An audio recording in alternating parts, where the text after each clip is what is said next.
እኔ ታናናሾች ያሉ ተማሪዎች አሉ ስለዚህ ለሀገሬ የፍትህ ስርዓት የሆነ ነገር ኮንትሪቢዩት እንዳደርግ ወይ ማስተዋጽኦ እንዳደርግ ይሄን ላድርግ ብሎ መነሳት በራሱ በጣም ትልቅ ልብ የሚጠይቅ አሁን 5ኛ ዓመት ናቸው በእርግጠኝነት ግን እኔ አንድ ግራጁዌት ካረገ ተማሪ በማይተናነስ መልኩ ወይም ደግሞ በተሻለ መልኩ ክህሎቱን አዳብሯል ዋይልድ ላይፍ ስፔሱ ላሉ ጀማሪ ፕሮፌሽናሎች ለሪሰንት ምሩቃን እንዲሁም ደግሞ ለአሁን ከረንትሊ በተማሪነት ለሚገኙ ሰዎች ስለሆነ ለሁሉም የሚመጥን የሆነ ነገር ለማቅረብ እየሞከርን ነበር። ትምህርት ቤት ውስጥ እኛ ስንማር ስንገባ ሎስኩል ውስጥ እነዛ ስኪሎችን የማግኘት ቻንሳችን በጣም የቀነሰ ነው። ባይኖሩስ ኖሮ ኢንስቲትዩሽኑ ምን እያደረገ ነው እና ምን እያደረግን ነው የኛ ተማሪዎች የወደፊት ጠበቆቻችን ብቁ እንዲሆኑ ምን እያደረግን ነው? እነዚህ ተማሪዎች አሁን በዚህ ስቴጅ ላይ ሆነው ገና የህግ ባለሙያዎች ሳይሆኑ ገና ሳይመረቁ ይህንን ማድረግ የሚችሉ ከሆነ እኔስ የሚል ጠበቃ ምን አይነት እርካታ ነው የምናገኘው? ለምንስ ነው የምናገለግለው? ለማን ነው የምናገለግለው? ምን ለማግኘት ነው የምናገለግለው? ዋይልድ ላይ የራሱ ቴሌግራም ቻናል አለው፣ የራሱ ሊንክድኢን ፔጅ አለው። አሁን በዚህ አጋጣሚ ያው ፎሎ አድርጉት፣ ዋይልድ ላይ ኮሚዩኒቲ ይባላል። በፖሊሲ ሜኪንግ ላይ የወጣቶች ሚና ምንድን ነው እና እንዴት አድርገን ማሳተፍ እንችላለን? ወጣቶች መጻፍ አለባቸው ሲባል ተረድቼዋለሁ። ትንሽ ግን ምን ያህል ጠቃሚ እንደሆነ ጽፌ ፐብሊሽ እስኪደረግ ድረስ አልገባኝም ነበር። ከተወሰነ ዓመት በኋላ እነዚህ ልጆች በጣም ከፍ ባለ ደረጃ የምናያቸው ልጆች ነው የሚሆኑት። ይህን በእርግጠኝነት መናገር እችላለሁ።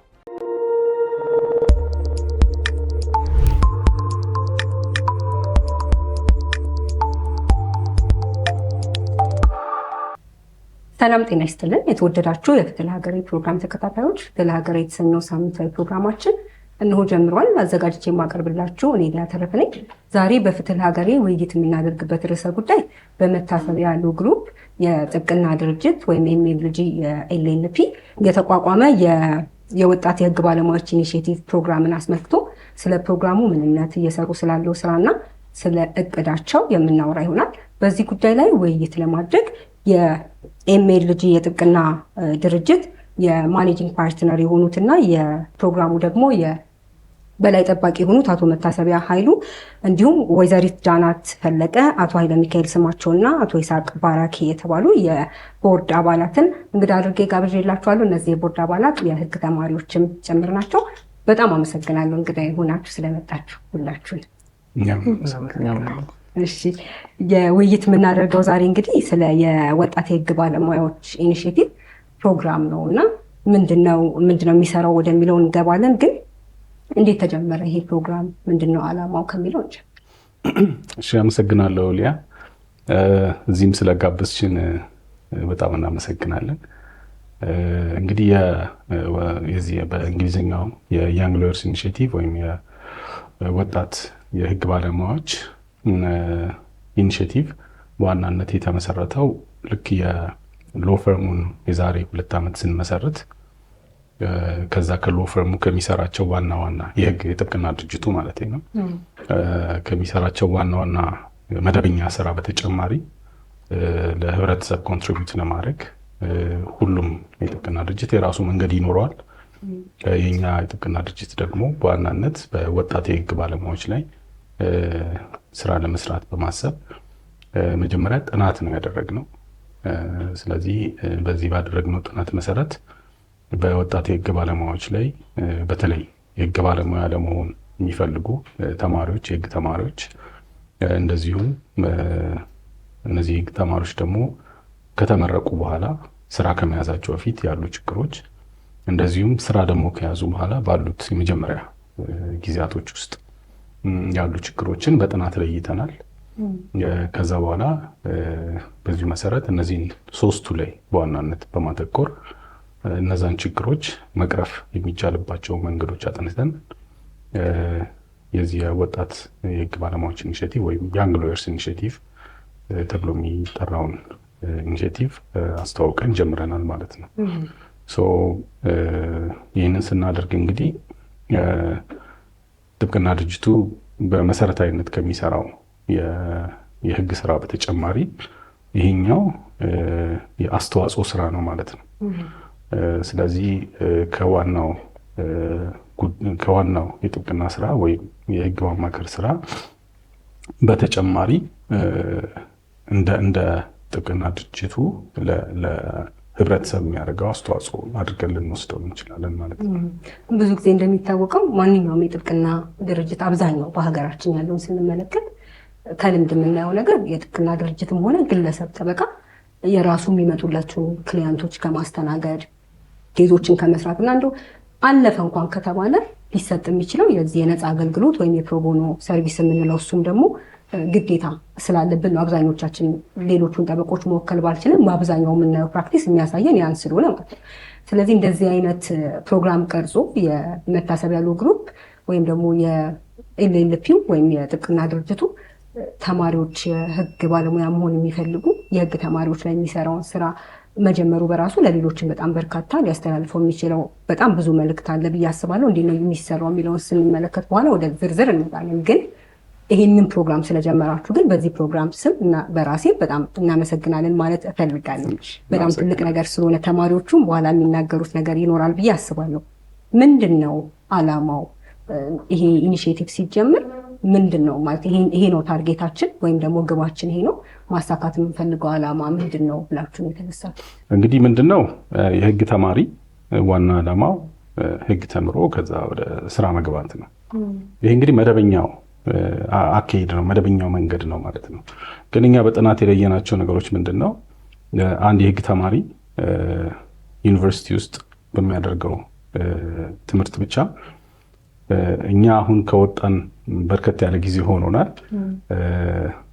ነገር ግን አሁን ላይ ሆነን ስንመለከተው አንድ ወጣት የሆነ የህግ ተማሪ ሊኖረው ከሚገቡ ነገሮች ውስጥ ኳሊቲዎች ማለት ነው ውስጥ በትምህርት ቤት አይሰጡም እነዛ ነገሮች። ለምሳሌ በዋናነት ሁለት ዋና ዋና አንኳር ነጥቦች በጥናት ለይተናል። የመጀመሪያው ኔትወርኪንግ ነው፣ የትስስር ማለት ነው። እና ተማሪዎች ከሌላ ኢንዱስትሪ ውስጥ ካሉ ሌሎች አካላት ጋር ሊያደርጓቸው የሚገባቸውን ትስስር የሚያደርጉበት መንገድ የላቸውም። የሚፈልጓቸውን አካላት ወይም ተቋማት በቀላሉ ማግኘት አይችሉም። የሚፈልጓቸውን ባለሙያዎች በቀላሉ መድረስ አይችሉም። ወይም ለመድረስም አንዳንዴ ፍላጎት ማያሳዩም፣ ምክንያቱም ስለማያውቁ የሚያገኙትን ነገር ማለት ነው። ሁለተኛው ደግሞ ክህሎቶች ናቸው፣ የህግ ክህሎቶች ነው። እንግዲህ እውቀቱን ከዩኒቨርሲቲው ያገኛሉ። ነገር ግን ከዛ ባሻገር እያንዳንዱ የህግ ባለሙያ ሊኖራቸው የሚገባ እንደ አንድ ጥሩ የህግ ባለሙያ የምንለው ሰው አይዲያል የሆነ ማለት ነው ሊኖረው የሚገቡ ክህሎቶች አሉ እና እነዛን ክህሎቶች በመደበኛው የካሪኩለም ውስጥ አናገኛቸውም። ወይም ደግሞ ብናገኛቸውም ይህን ያህል የዛ የወጣቱን የህግ ባለሙያ ወይም የህግ ተማሪ እውቀቱን ወደ ክህሎት ሊቀይሩ የሚችሉ ፕሮግራሞች የሉም። ይህንን የሚያገኘው እንግዲህ ከብዙ ጊዜ በኋላ ነው ሊሆን የሚችለው። ስራ ከገባ በኋላ፣ ረጅም ዓመት ከሰራ በኋላ፣ ስራ እያበላሸ ሊሆን ይችላል ወዘተ። በጣም ብዙ የሆኑ ዋጋ ያስከፍለዋል ያን ነገር ለማግኘት ማለት ነው። ስለዚህ እኛ አሁን እነዚህን ዋና ዋና ፒላሮች በጥናት ለይተን እነዚህን ነገሮች ሊያገኙ የሚችሉበትን መንገድ ቀይሰን ነው እንግዲህ የጀመርነው ማለት ነው የዛሬ 2 ዓመት ስንጀምረው። ስለዚህ ምንድን ነው ያደረግነው? መጀመሪያ ጥናቱን ካወቅን ከለየን በኋላ ማስታወቂያ ነው ያወጣነው። በዛ ማስታወቂያ መሰረት ወደ 80 የሚጠጉ በትንሹ ከ80 በላይ ናቸው ወደዛ ገደማ የሚሆኑ አፕሊካንቶች ነበሩ። ከዛ ውስጥ ወደ 13 የሚጠጉ ሰዎች ለይተናል። ከ13 ውስጥ ደግሞ በተለያየ ምክንያት ይህን የመጀመሪያውን ፌሎሺፕ ፕሮግራሙን የጨረሱት 7 ሰዎች ናቸው። ከነዚህ ከ7ቱ 6ቱ ኢትዮጵያኖች ናቸው። አንዱ ደግሞ የሶማሊያ ዜግነት ያለው እና ሶማሊያ ውስጥ የከፍተኛ ፍርድ ቤት ዳኛ የሆነ ወጣት ባለሙያ ነው። ሌሎቹ ደግሞ 5ቱ ከአዲስ አበባ ዩኒቨርሲቲ ነው የጨረሱት። አንዱ ደግሞ ከሐዋሳ ዩኒቨርሲቲ ነው የጨረሰው። እነዚህ ናቸው እንግዲህ መጀመሪያው ግራጁዌት ያደረጉት። ከዛ ውስጥ እንግዲህ መዋቅር ሰርተን ይሄ ነገር ያው በሎ ፈርም ውስጥ ያለ አንድ ፕሮግራም ፕሮጀክት ስለሆነ የራሱ የሆነ ከሎ ፈርሙ መዋቅር በተለየ መልኩ ሎ ፈርሙ ግን የሚያስተዳድረው ፕሮግራም እንዲሆን አድርገን መዋቅር ሰርተናል ማለት ነው። እና አንዱ እነዚህ የመረጥናቸው ልጆች የመሪነት ክህሎት እንዲኖራቸው ይህንን ፕሮግራም በበላይነት እንዲመሩ ትሬኒንግ ሰጥተን እንግዲህ አሁን እዚህ አብረውኝ ያሉት ከዛ ውስጥ በቦርድ እንዲመሩ ከመረጥናቸው ልጆች ውስጥ 3ቱ ናቸው። የተቀሩም አሉ። እዚህ ላይ እንገኛለን ማለት ነው። እና እስካሁን በእኛ ግምገማ በጣም ሰክሰስፉል ነው ብለን ነው የምናስበው። በጣም ውጤታማ ነው ብለን ነው የምናስበው። አሁን እንግዲህ ይታወቃል ሎ ስኩል ላይ ወይም የህግ ትምህርት ቤቶች ላይ የሚሰጠው ትምህርት ብዙ ጊዜ ከቲዮሪ የዘለለ ነገር አይደለም። በተግባር ያለውን ነገር የምናየው ወይም አንድ የህግ ባለሙያ ዳኛም ሆኖ ጠበቃም ሆኖ አቃቢ ወይም ነገረ ፈጅ በማንኛውም የህግ ሙያ ላይ ሲሰማራ ምን ነገሮች ነው ሊኖሩት የሚገባው የሚለውን ክህሎት ሁላችንም እንዳደረግነው እና እንዳለፍንበት የሚገኘው ስራ ላይ ሲገባ በስራ ልምድ ነው። ስራ ላይ ሲገባ ደግሞ በስህተት ማለት ነው። የሰዎች ኬዝ ላይ ዳኛ ከሆነ የሰዎች ኬዝ ላይ ተለማምዶ አቃቢ ህግም እንደዛው ማለት ነው። ስለዚህ በስህተት የሚገኝ ትምህርት ነው የሚሆነው። ያ ደግሞ የራሱ የሆነ ጉዳት ይኖረዋል ብዬ አስባለሁ። ከትምህርት ቤት ጀምሮ ሲጀምር ግን ከፍ ያለ ነገር ይኖረዋል። በኋላ የሚወጡት ሰዎች ወይም የሚወጡት ባለሙያዎች ብቁ እንዲሆኑ ስለሚያደርግ ማለት ነው። ክህሎት ስንል ከዚህ ከአመራርነት በዘለለ እንደ አንድ የህግ ባለሙያ ያስፈልጋል ብለን የምናስባቸው መሰረታዊ ክህሎቶች ይኖራሉ። ለምሳሌ ይሄ ኢኒሼቲቭ ወይም ይሄኛው ፕሮግራም ምን ነገሮች ላይ ነው ክህሎት ብሎ ዩኒቨርሲቲ ላሉ የህግ ተማሪዎች እንደዚህ አይነት ትሬኒንጎች ወይም ደግሞ እንደዚህ አይነት ፕሮግራሞችን ሲያዘጋጅ ክህሎት ብሎ በመሰረታዊነት የሚሰራባቸው ምን አይነት ስራዎች ላይ ነው? እንግዲህ ክህሎት ስንል በዋናነት ብዙ ክህሎቶች አሉ። ግን ዋና ብለን እኛ የያዝናቸው አንደኛ አንድ የህግ ባለሙያ መጻፍ አለበት እና ሀሳቡን መግለጽ አለበት። እና ሀሳብ መግለጽ ስንል መጻፍንና መናገርን ይጨምራል ማለት ነው። ስለዚህ ሀሳቡን የማይገልጽ የህግ ባለሙያ ከሆነ ያ ስኪል አለው ብለን አናስብም፣ ክህሎቱ አለው ብለን አናስብም። ስለዚህ ሰዎች ይማራሉ፣ ያውቃሉ፣ ግን ሲባል እንሰማለን አንዳንዴ እሱ እኮ እውቀቱ ጥሩ መናገር አይችልም እንጂ እውቀት እኮ አለው ወይ እንደው አይጽፍም እንጂ በጣም እኮ ያውቃል የሚባሉ አስተማሪዎች የሉም፣ ግን አይጽፉም። ወይ ደግሞ አንዳንድ ጠበቃም ሊሆን ይችላል እሱ እኮ ማስረዳት ነው የማይችለው እንጂ ይጽፋል ይባላል። በተለምዶ የሚባሉ ነገሮች አሉ። እንደዚህ አይነት ነገሮች መኖር የለባቸውም። ምክንያቱም እነዚህ ክህሎቶች የሁሉም ሎየር መሆን አለባቸው እና እነዚህን ደግሞ የሚገኙት በቃ ለምሳሌ አንድ የህግ ተማሪ የት ነው ሊጽፍ የሚችለው? ልጻፍ ቢል ማን ነው የሚቀበለው? የሚያሳትምለት ሰው አለ ወይ? በቁም ነገር የሚቆጥረው ሰው አለ ወይ? ቆጥሮ ኦኬ ይሄ አንተ ሐሳብ ጥሩ ሐሳብ ነው ብሎ ሊያቀርብ የሚችልበት ቦታ አለ ወይ? የለም። ስለዚህ ለዛ የተዘጋጀ ፕላትፎርም የለም። መጀመሪያ ያደረግነው ምንድነው እነዚህ የህግ ተማሪዎች ሊጽፉ የሚችሉበት ፕላትፎርም ክሬት አደረግን። ሊጽፉ የሚችሉበትን መንገድ አመቻቸን ማለት ነው። እሱ ምንድነው ኢንሳይት የሚባል የኦንላይን መጋዚን አዘጋጀን። ስለዚህ ማንኛውም የህግ ተማሪ የሆነ ሰው የኤዲቶሪያል ፖሊሲ አለ። በዛ መሰረት የሚጽፍ ከሆነ መጻፍ የሚፈልግ ከሆነ እኛ እዛ ላይ እናትምለታለን ማለት ነው። ስለዚህ ሀሳቡን ይገልጻል ማለት ነው። እና ሀሳቡን እንዲገልጽ እባክህ ግለጽ እያልን ወይም ደግሞ ሌላው ትሬኒንግ መስጠት ምናምን ብቻ ሳይሆን ከገለጸ ያ ደግሞ ሰው ሊያይለት የሚችልበትን መንገድ አመቻቸን ማለት ነው። ስለዚህ ይሄ ኢንሳይት የሚባለውን የኦንላይን ማጋዚን ላይ ተማሪዎች እንዲጽፉ አድርገን አሁን በርካታ ተማሪዎች እዛ ላይ ይጽፋሉ። ሁለተኛ መናገር ነው። አንድ ተማሪ ወይም ፍሬሽ ግራጁዌት ወይም ትንሽ ዓመት የሰራ ሎየር ሊሆን ይችላል ሀሳብ ቢኖረው ያን ሀሳብ ሊያቀርብ የሚችልበት መድረክ አለ ወይ? የለም። ምክንያቱም ሰዎች የሚፈልጉት ልምድ ያላቸው እስኪ በዚህ ጉዳይ ላይ ልምድ ያለው ሰው ማን ነው የሚባለው ሰው እንዲናገር ሲፈልግ እንጂ ልምድ የሌላቸው ሰዎች ያንን ሀሳብ ሊያቀርቡ የሚችሉበት መንገድ የለም። ስለዚህ እሱም በጥናት ለየን እና ምንድን ያደረግነው መንዝሊ ዌቢናር በኦንላይን ሰዎች ተማሪዎች ሀሳባቸውን እንዲያቀርቡ ያም የሚቀርብም ሀሳብ እንዲገመገም ውይይት እንዲደረግበት እና እንዲዳብር። ስለዚህ ዓላማው ምንድነው? አንደኛ ድፍረት ይኖራቸዋል፣ ሰው ፊት መቅረብ፣ መዘጋጀት፣ ከዛ በኋላ የቀረቡትን ነገር ደግሞ ዲፌንድ ማድረግ፣ ፒር ደግሞ የነሱ አብረው ያሉ ተመሳሳይ ስታተስ ላይ ያሉ ተመሳሳይ ሁኔታ ላይ ያሉ ተማሪዎችና ፍሬሽ ግራጁዌትስ ወይም ጁኒየር ሎየርስ ይተቻሉ ማለት ነው። ያን ሀሳብ ለህዝብ አቀረበ ማለት ነው፣ ተተቸ ማለት ነው። እና ይህንን መለማመድ እንዲጀምሩ አድርገናል።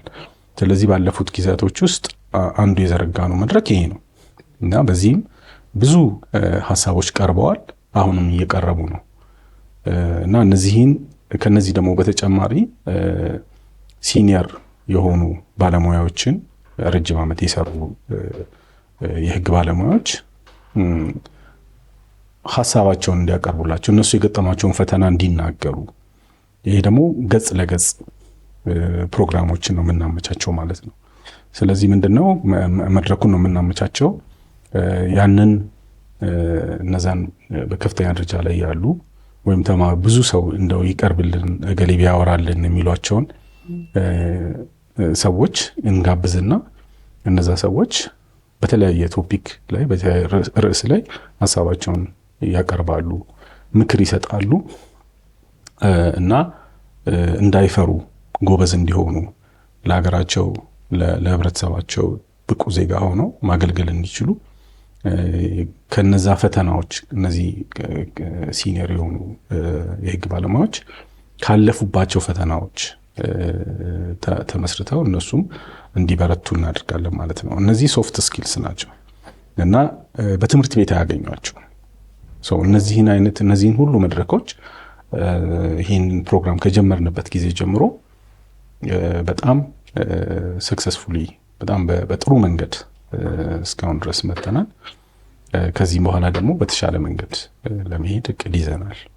አሁን ሲገለጽ እንደነበረው ከአንዱ በዌብናር የሚዘጋጁ ዝግጅቶች ናቸው እና እነዚህ በዌብናር የሚዘጋጁ ዝግጅቶች አላማቸው ምንድን ነው? እስካሁን ደግሞ በምን አይነት ጉዳዮች ላይ ዝግጅቶች ተዘጋጅተዋል? ከጠየቅሽኝ አመሰግናለሁ። ዌብናር መጀመሪያ ተርሙን ራሱን ዲፋይን አድርገን ብንጀምር ያው በበይነ መረብ የሚደረጉ የተለያዩ ተማሪዎችን እና የተለያዩ ሌጋል ፕራክቲሽነሮችን ያካተተ ተማሪዎችን ሞር የሚያሳትፍ ፕሮግራም ነው እና እዛ ላይ ያው ሜንሊ በሶስት ካታጎሪ ጥቅሞቹን ካታጎራይዝ ወይም መክፈል እንችላለን። ስለዚህ የመጀመሪያው ጥቅም ልንለው የምንችለው ቅድም አቶ መታሰቢያ ሲጠቅሱት እንደነበሩ እነዚህ ሶፍት ስኪል የተባሉ ስኪሎችን ለማዳበር ነው በመጀመሪያ ደረጃነት እና ያው እንደተነገረው ትምህርት ቤት ውስጥ እኛ ስንገባ ሎው ስኩል ውስጥ እነዛ ስኪሎችን የማግኘት ቻንሳችን በጣም የቀነሰ ነው እና እዚህ ጋር በመጀመሪያነት አንድ ሎ ተማሪ አሁን እኔ ልጻፍ ብል ቅድም እንደተባለው የት ጋር ሄጄ ሀሳቤን ሪፍሌክት ማድረግ እችላለሁ። ማንም ይህን ሀሳብ ሊመለከትልኝ የሚችል ፕላትፎርም እስካሁን አልተዘረጋ። እሱም ፕላትፎርም መዘርጋት መቻሉ ዌብናር አንዱ ጥቅሙ ነው። ሁለተኛው ጥቅም ብዬ የማስበው ሁላችንም እንስማማበት የሚሆነው ይሄ ኤክስፖዠር ይሰጣል ለተማሪዎች። በግቢ ሰርክሎይድ ታጥረን ያለን ልጆች ነን አብዛኛው ተማሪ ኢትዮጵያ ሎ ስኩል ውስጥ ያለን ተማሪዎች እና ከዛ ወጥተን ራሳችንን ማሳየት እንፈልጋለን እና ሌሎቹ እንዲያውቁን ከግቢው በዘለለ እንድንታወቅ እዛ ዌቢናር ላይ እዛ ፕሮግራም ላይ ሌሎቹም ይመለከቱናል ማለት ነው። የተለያዩ ዳኞች፣ ጠበቆች፣ የህግ አማካሪዎች ይኖራሉና እነሱን ያሳተፈ ስለሚሆን ሞር ኤክስፖዠሩ ከኛ ወደ እነሱ ከነሱ ወደኛ ይመጣል ማለት ነው። ስለዚህ ቱዌ ይሆናል ማለት ነው እዛ ጋር ያንን ለማግኘት ይረዳል ብዬ አስባለሁ። እንዲሁም ይህንን ተከትለን ስንመጣ ይሄ ሜንቶርሺፕ የምንለውን ነገር እናገኛለን። ወይም ምንድነው በአማርኛው ጋይድ የሚያደርገን ሰው እንትንላለን ማለት ነው በዛ ፕሮግራም ውስጥ ወይም በዛ ፕሮሰስ ውስጥ። ስለዚህ ለአንድ ተማሪ ደግሞ ወሳኝ ነገር አሁን ላይ ላለ ተማሪ መንገዱን የሚያሳየው ሰው ነው። ስለዚህ አቶ መታሰቢያን በወዲህ ከዚህ እንትን ማመስገን ፈልጋለሁ። ምክንያቱም ትንሽ ነገር አይተናል፣ ወዴት መሄድ እንዳለብን አቅጣጫችንን ከአሁኑ አስቀምጠናል እና ለሌሎችም ተማሪዎች አሁን ለምንመጣው ከኋላችንም ላሉት እኛ 5ኛ ዓመት ተማሪዎች ነን። 2ኛ ዓመት ጀምሮ ሎው ስኩል ስትራግል ይጀምራል እና ከዛ ጀምሮ አሁን ያንን ችግር ለመፍታት ነው። ስለዚህ ያንን ችግር የምንፈታበት አንዱ ሜንተርሺፕ ነው። ስለዚህ በዛ ወይ እኔ 5ኛ ዓመት ሆኜ 4ኛ ዓመት ያለን ተማሪ እኔ ያለፍኩበትን ነገር ማካፈል የምችል ከሆነ 4ኛ ዓመት የነበረው ተማሪ 3ኛ ዓመት ላይ ያለውን ችግሮች ማካፈልና መተጋገዝ ምንችል ከሆነ እዛው ስኩል ኮሚኒቲ ውስጥ ማለት ነው። ከዛ በዘለለ ደግሞ ተመርቆ ለወጣ ተማሪ ሲወጣ አዲስ ነገር ነው የሚያየው፣ አዲስ ኢንቫይሮንመንት ነው የሚያየው። ከትምህርቱ የዘለለ ምንም የምናውቀው ነገር ላይኖር ይችላል። ስለዚህ እሱ ጋር እንደዚህ ጠበቆች ሊኖሩ ይችላሉ። እነሱ ዌብናር ላይ ገብተው የሚነግሩን ነገሮች እየተከተልን ፎሎ አፕ እያደረግን ጋይድ እያደረጉን ለተሻለ መንገድ ለተሻለ የስራ መንገድ ሊመሩን ይችላሉ እና ኢንጀነራል የዌብናሮችን ጥቅም በዚህ ኮንክሉድ ማድረግ እንችላለን። በተለይ ደግሞ እንዳልከው በጣም ብዙ ጊዜ እንደ ተማሪ ኤክስፖዠር አይኖርም። ልክ ሎስኩል የሚማር ተማሪ ስራው ምንድነው የሚመስለው የሚለውን ፕራክቲሱ ምንድነው የሚመስለው የሚለውን ቅድም ለመግለጽ እንደሞከርነው ሲወጣ ነው የሚያየው። ከዛም በተጨማሪ አሁን እኛ እንኳን ባለፍንበት ብታየው ስትወጣ ነው ራሱ ምን መምረጥ እንዳለበት ሁኔታው ነው ጋይድ እንትን የሚመራህ እንጂ ሎስኩል ውስጥ ሆነ የምትፈልገውን ነገር የማግኘት እድልህ አንደኛ ኤክስፖዠር ካለመኖር የተነሳ ማንን ማናገር እንዳለበት ቤት መንገድ መሄድ እንዳለበት ባለማወቅ በጣም ብዙ ሰዎች መስራት ያለባቸውን ወይም ኢንተረስታቸው የሆነውን ነገር ትተው ሌሎች ነገሮች ላይ ተሰማርተው እንመለከታለን። ምናልባት ከእንደዚህ አይነት ባለሙያዎች ጋር በእንደዚህ አይነት ሚንስ መገናኘት መቻል ማለት መንገዱንም እንዴት ኢዚሊ ከሎው ስኩል ተማሪዎች ተመርቀው ሲወጡ ያንን መንገድ በምን መልኩ ሊያገኙት እንደሚችሉ ካለፉበት ቻሌንጅ ሼር መደራረግ ስለሚቻል በጣም ብዙ ጥቅም አለው። እስካሁን ምን አይነት ጉዳዮች ላይ በምን አይነት ነጥቦች ላይ ውይይት አድርጋችኋል? ወይም ደግሞ ምን አይነት ዝግጅቶች ነበሩ በዌብናር? ጥሩ ጥያቄ። የመጀመሪያው ዌብናር አስታውሳለሁኝ። ምንድነው የተደረገው? 7ታችን ግራጁዌት ካደረግን በኋላ አርቲክል እንድንጽፍ ተደረገ እና የምታስቡት አእምሯችሁ ውስጥ ያለ ኤኒ ሀሳብ ላይ አርቲክል ጻፉ ተባልንና ከዚህ የኢኒሺዬቲቭ ፕሮግራሙ ሲያልቅ ማለት ነው ፌሎሺፕ ፕሮግራማችን ኮንዳክት አድርገን ከጨረስን በኋላ ጓደኛዬ ይሳቅ እሱ የጻፈው አርቲክል ነበረና ሎው ስኩል እና ቻሌንጆቹ ከተማሪው ሳይድና አጠቃላይ ያለው ቻሌንጅ ነበረና የጻፈው አርቲክል እሱ ላይ ከጻፍን በኋላ ፕሬዘንት እናደርገዋለን በዌቢናር ማለት ነው። እና እሱ ዌቢናር ላይ የተነሱትን ብሶታችንን የተናገርነው ሁላችንም እና ከመምህራን ሳይድ ከትምህርት ቤቱ ካሪክለም ችግር አንጻር እንዴት ስትራግል እንዳደረግን የመጀመሪያው ሴሽን ሞር እንትን ብሎታል እና ፐርሰናል የኔን እንትን ሼር ለማድረግ ሎው ስኩል እንደገባሁኝ አንድ ፋሚሊ ሎ ነበር መጀመሪያ ያጋጠመኝ ትምህርትና እሱ ጋር ሁሌም ደግሜ እናገራለሁ እና ከተፈተንና ፈተና ውጤት መጣ። መጨረሻ ላይ ደነገጥኩ። ምንድነው ማለት እንደዚህ ነው የምቀጥለው 5 ዓመት እንዴት አድርጌ ነው በቃ እና ትንሽ ስትራግል ያደርጋል ከመምህር ጋር አለመግባባት። ከጥናት አጠናን ሜቶዳችን ፈተና የምንፈተንበት መንገድ ከ50 ነው ፋይናል የምንፈተነው 2 ጥያቄ ምናምን ነው የሚመጣውና እሱ እንዴት አድርገን ነው በቃ እንትን የምንለውና ሜቢ እዚህ እንትን ይሄ ላይሆን መክሊቴ ይሄ ላይሆን ይችላል ምናምን ብዬ ለቀይረው ላስብ ነበርና እነሱን ኢሹዎች እያነሳን እና ይሄን መምህር እንዴት አድርገን ነው እንትን ብለን ልናልፈው የምንችለው የሚለውን ነገር እያነሳን የመጀመሪያውን ሴሽን በዛ ጨርሰን ነበር። ብዙ ሴሽኖች ናቸው ያሉት እንደ ለማስታወስ ያክል መጥቀስ ያክል ነውና ሁለተኛውን ደግሞ ከሌላ ግቢ አዲስ አበባ ዩኒቨርሲቲ ነበር ይሄኛው ሞር ፎከስ አድርገ የነበረው ከሌላ ግቢ ጋብዘን በፖሊሲ ሜኪንግ ላይ የወጣቶች ሚና ምንድን ነው እና እንዴት አድርገን ማሳተፍ እንችላለን ወጣቶችን የሚል ሎየሮችን ግራጁዌት ያደረጉትንም አሁን ላይ እየተማርን ያለነውንም ያጠቃለለ ፕሮግራም ማዘጋጅተን ሴሽንቱን በዛ ኮንዳክት አድርገን ነበረ እና እየቀጠለ ሎው ስኩል ላይ መጨረሻ ዓመት ላይ የደረሱ ተማሪዎች እታች ላሉ ተማሪዎች ደግሞ ምን ይመክራሉ የሚል እንደዚህ አይነት ፕሮግራም አዘጋጅተን እሱ ጋር በደንብ ዲስከስ እናደርግ ነበረ። ከዛ በዘለለ አሁን ላይ በደንብ እየሰራንበት ያለው ሪሰርች ሰርተንም አሁን በቅርቡ የሚመረቅ ሪሰርች ፔፐር አለ እና እሱ ላይ የተነሳንበት 3 ሴሽን በሰፊ ብሮድ ካታጎሪ ከፍለ ነው 3 ሴሽን ሰተነው ኦንላይን ላይ ስናከደው የነበረው የሙት ኮርት ውድድር ነበረና ለአንድ ሎ ተማሪ ሙት ኮርት መሳተፍ እንደ ግዴታ ሪኳየርመንት መቀመጥ አለበት ብዬ ማምን ሰው ነኝ በግሌ። ምክንያቱም ብዙ ኤክስፖዠር ያገኛል እዛ ላይ ምን አይነት ነገሮችን ሪሰርች ማድረግ እንዳለበት፣ እንዴት መጻፍ እንዳለበት አጠቃላይ ነገር ሊያገኝ ይችላል ብዬ ማስበው ከሙት ኮርት ነውና ምስለ ችሎት የምንለው ማለት ነው። እና እነሱ ላይ ኢትዮጵያ ውስጥ ያሉ ኢንተርናሽናልም ሜንሊ ኢንተርናሽናል ላይ ነው ፎከስ አድርገን የሰራ ነው ወደ ኢትዮጵያ የሚመጡ ሙት ኮርቶችን፣ ግን ናሽናል ላይ ያሉት እንዴት አድርገን ኢምፕሩቭ ማድረግ እንችላለን የሚለውን እየጠቀስን ዲስከስ እናደርግ ነበረ። እና ኢንተርናሽናል አሁን ለመጥቀስ ያክል የመጀመሪያዎቹ በዋነኝነት የሚጠቀሱት ቪስሙት ይባላል። አዲስ አበባ ዩኒቨርሲቲ የሚመጣ በየአመቱ መጨረሻ ሰኔ ወር ላይ የካቲት ወር መጋቢት እርግጠኛ አይደለሁም፣ በአመቱ መጨረሻ ላይ በአውስትራሊያ ቬና የሚካሄድ ነው። መጨረሻ ፕሮግራሙ የሆነው እዛ ነው። ግን የሚጀምረው 1 አመት ሙሉ ፕሮሰስ አለው።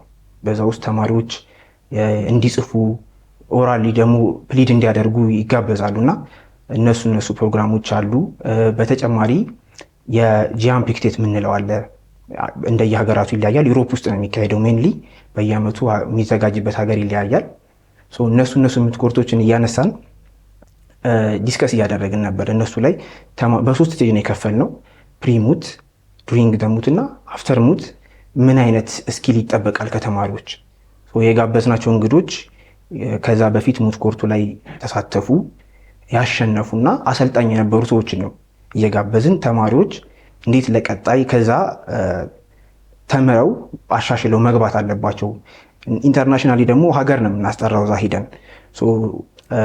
እንደውም የዚህ ዓመት አሜሪካ የተካሄደ ሙት ኮርት ነበረ። ስሙን ካስታወስሽኝ ጄሳፕ ይባላል እና እዛ ሂደው ሀረማያ ዩኒቨርሲቲ ነው ዲሲር አሸንፎ የመጣው ኢትዮጵያን በኢንተርናሽናል መድረክ የመወከል እንትን ነውና እንደዚህ አይነት ፕሮግራሞችን እያዘጋጀን ዌቢናሮችን ኮንዳክት ለማድረግ ሞክረናል።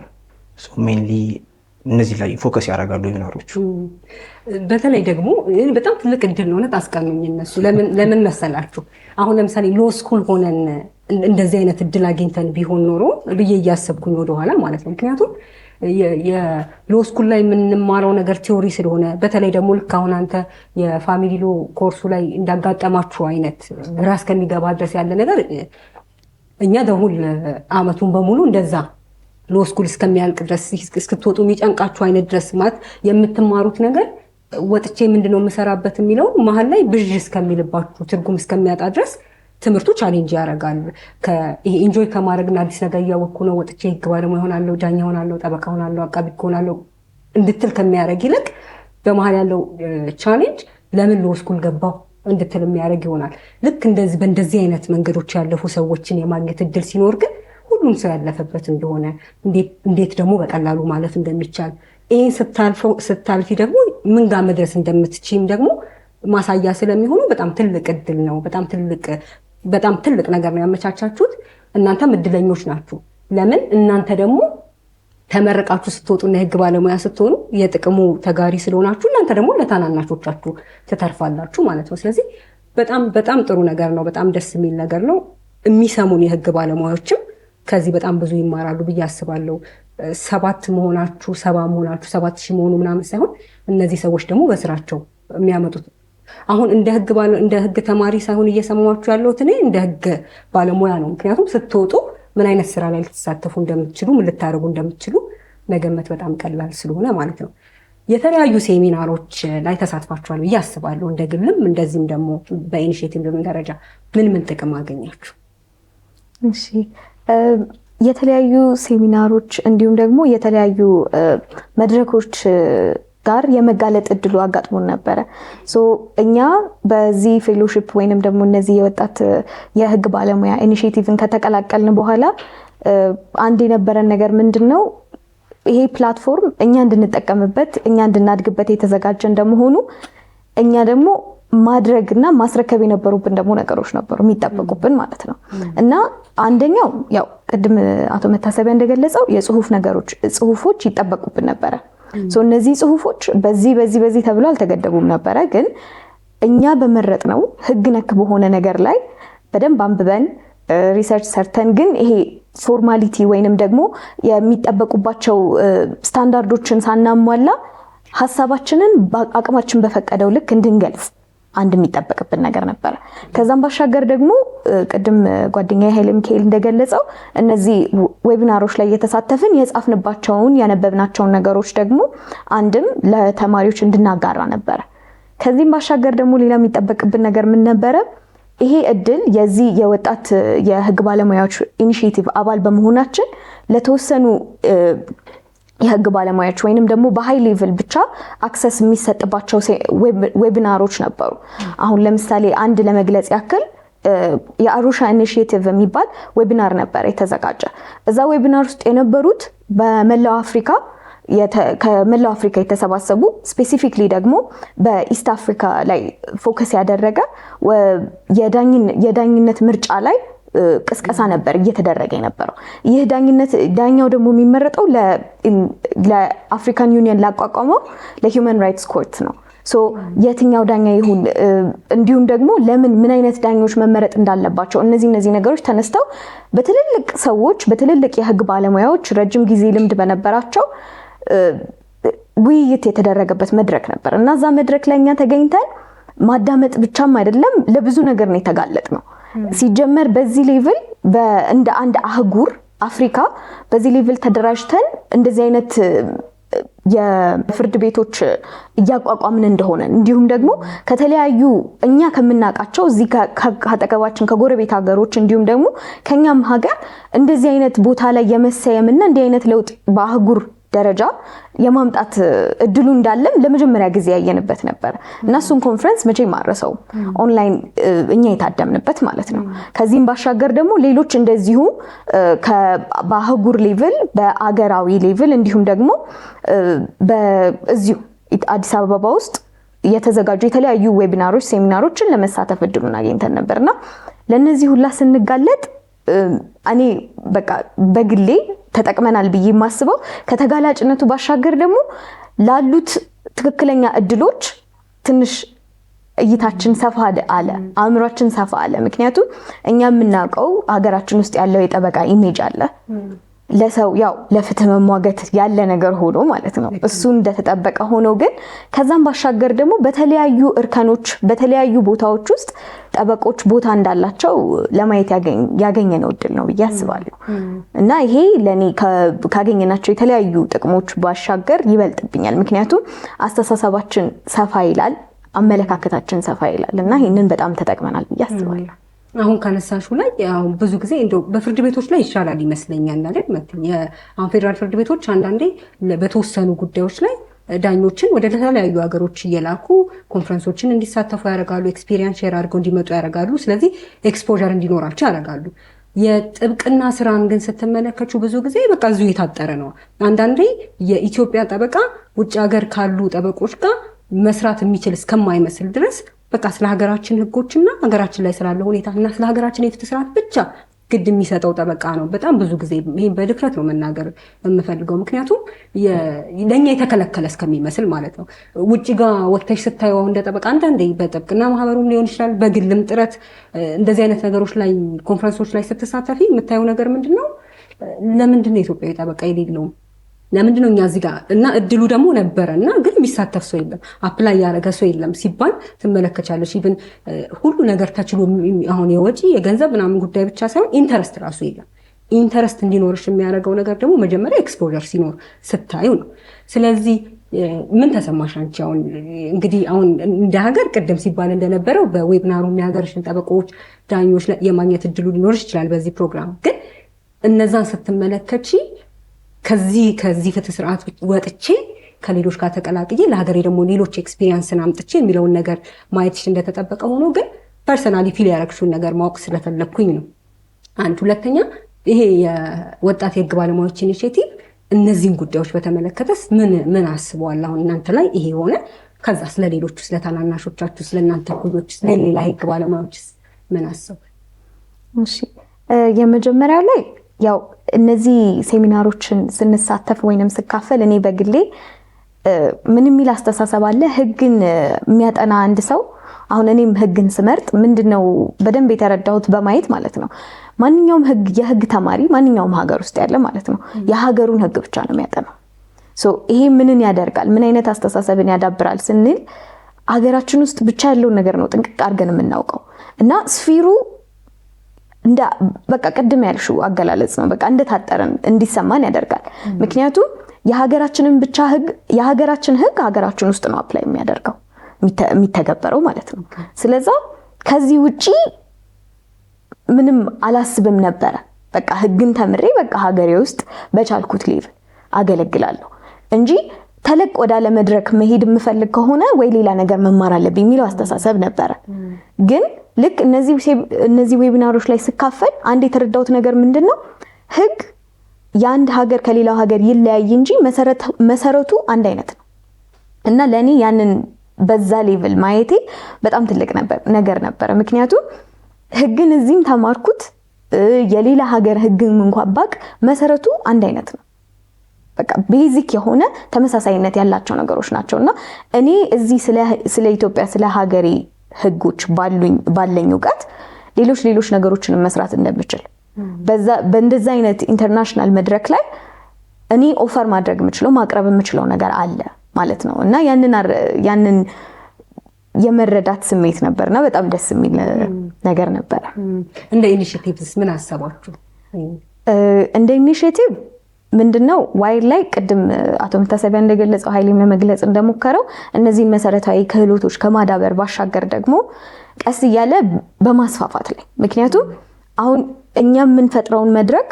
ወይንም ደግሞ ኢኒሺዬቲቭ የሚፈጥረው መድረክ በቀላሉ እንዲታይ ወይንም ደግሞ በቀላሉ ተገምቶ የሚታው አይነት ነገር አይደለም ስለዚህ ይሄንን ደግሞ እያስፋፋን በጥራት ለማስኬድ እየሄድንባቸው ያሉት ሂደቶች አሉ አሁን እኔ የትስስር ክፍል ላይ በመሪነት እየሰራሁ እገኛለሁ ትስስር ስልሽ ከተለያዩ የዩኒቨርሲቲ የህግ ክበባት ጋራ መንፈጥራቸው ትስስሮች አሉ ሜሞራንደም ኦፍ አንደርስታንዲንጎች በመፈራረም አሁን ለጊዜው ከአራት ዩኒቨርሲቲ የህግ ክበባት ወይንም ደግሞ የህግ ተማሪዎች አሶሲዬሽን ህብረቶች ጋራ የተፈራረምናቸው ሜሞራንደምስ ኦፍ አንደርስታንዲንግ አሉ እና ከነዚህ ዩኒቨርሲቲዎች ጋራ ምንድነው እየሰራን ያለነው ተማሪው መግለጽ የሚፈልገውን ነገር ወይንም ደግሞ አብረን የምንሰራበትን መድረክ ለመፍጠር እየሞከርን ነው ስለዚህ አሁን እነዚህ ትስስሮች ገና መጀመሪያው ናቸው አሁን እዚህ ላይ ተመስርተን እስካሁን የሰራናቸው ነገሮች ለምሳሌ ለመጥቀስ ያክል በቅርብ ጊዜ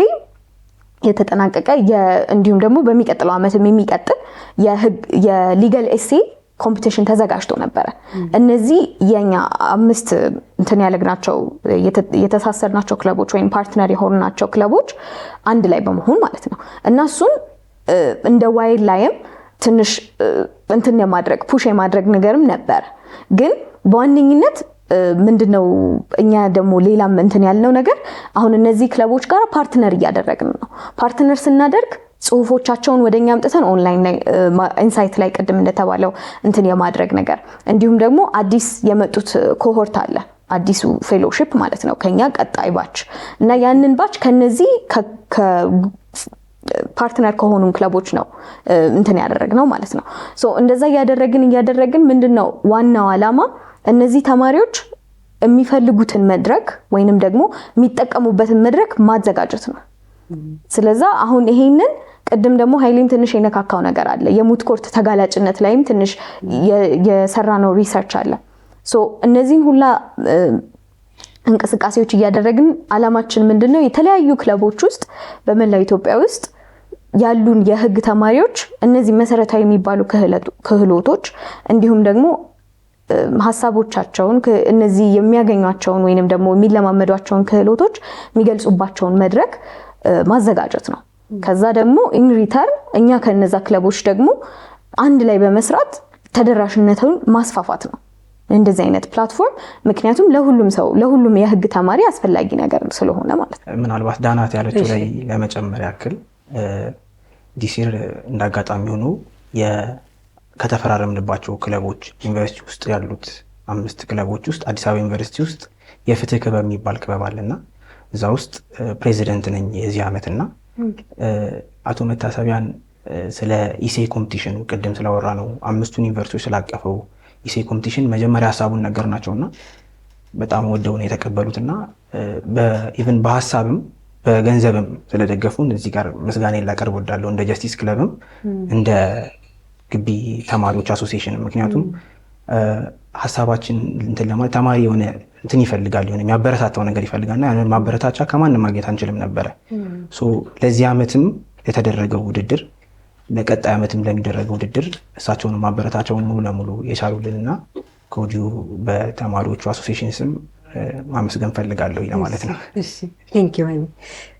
ይስሐቅ ከክህሎቶች ውስጥ አሁን ቅድም ሲገለጽ የነበረው የዚህ የህግ ባለሙያዎችና ወጣት የህግ ተማሪዎች የመጻፍና የመናገር ክህሎታቸውን እንዲያዳብሩ ማድረግ ነው። እሱን ድጋፍ እንዴት ትገልጸዋለህ? ሂደቱን እንድናየው ስለፈለግ።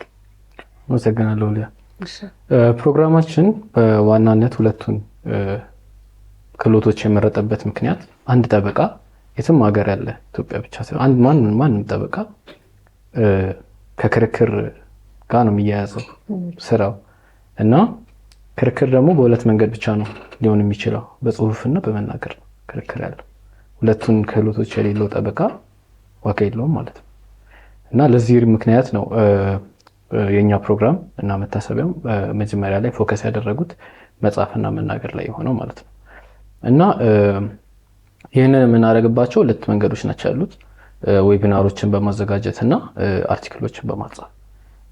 ምናልባት በተጨማሪ የምናዘጋጃቸው ፌስ ቱ ፌስ ያሉት ኢቨንቶች ላይም ተማሪዎች እድል ያገኛሉ፣ ራሳቸውን የሚገልጹበት፣ ጥያቄ የሚጠይቁበት፣ እንዴት እንደሚወራ ከሲኒየር ሎየሮች የሚማሩበት ሲቹዌሽኖችን እንፈጥራለን።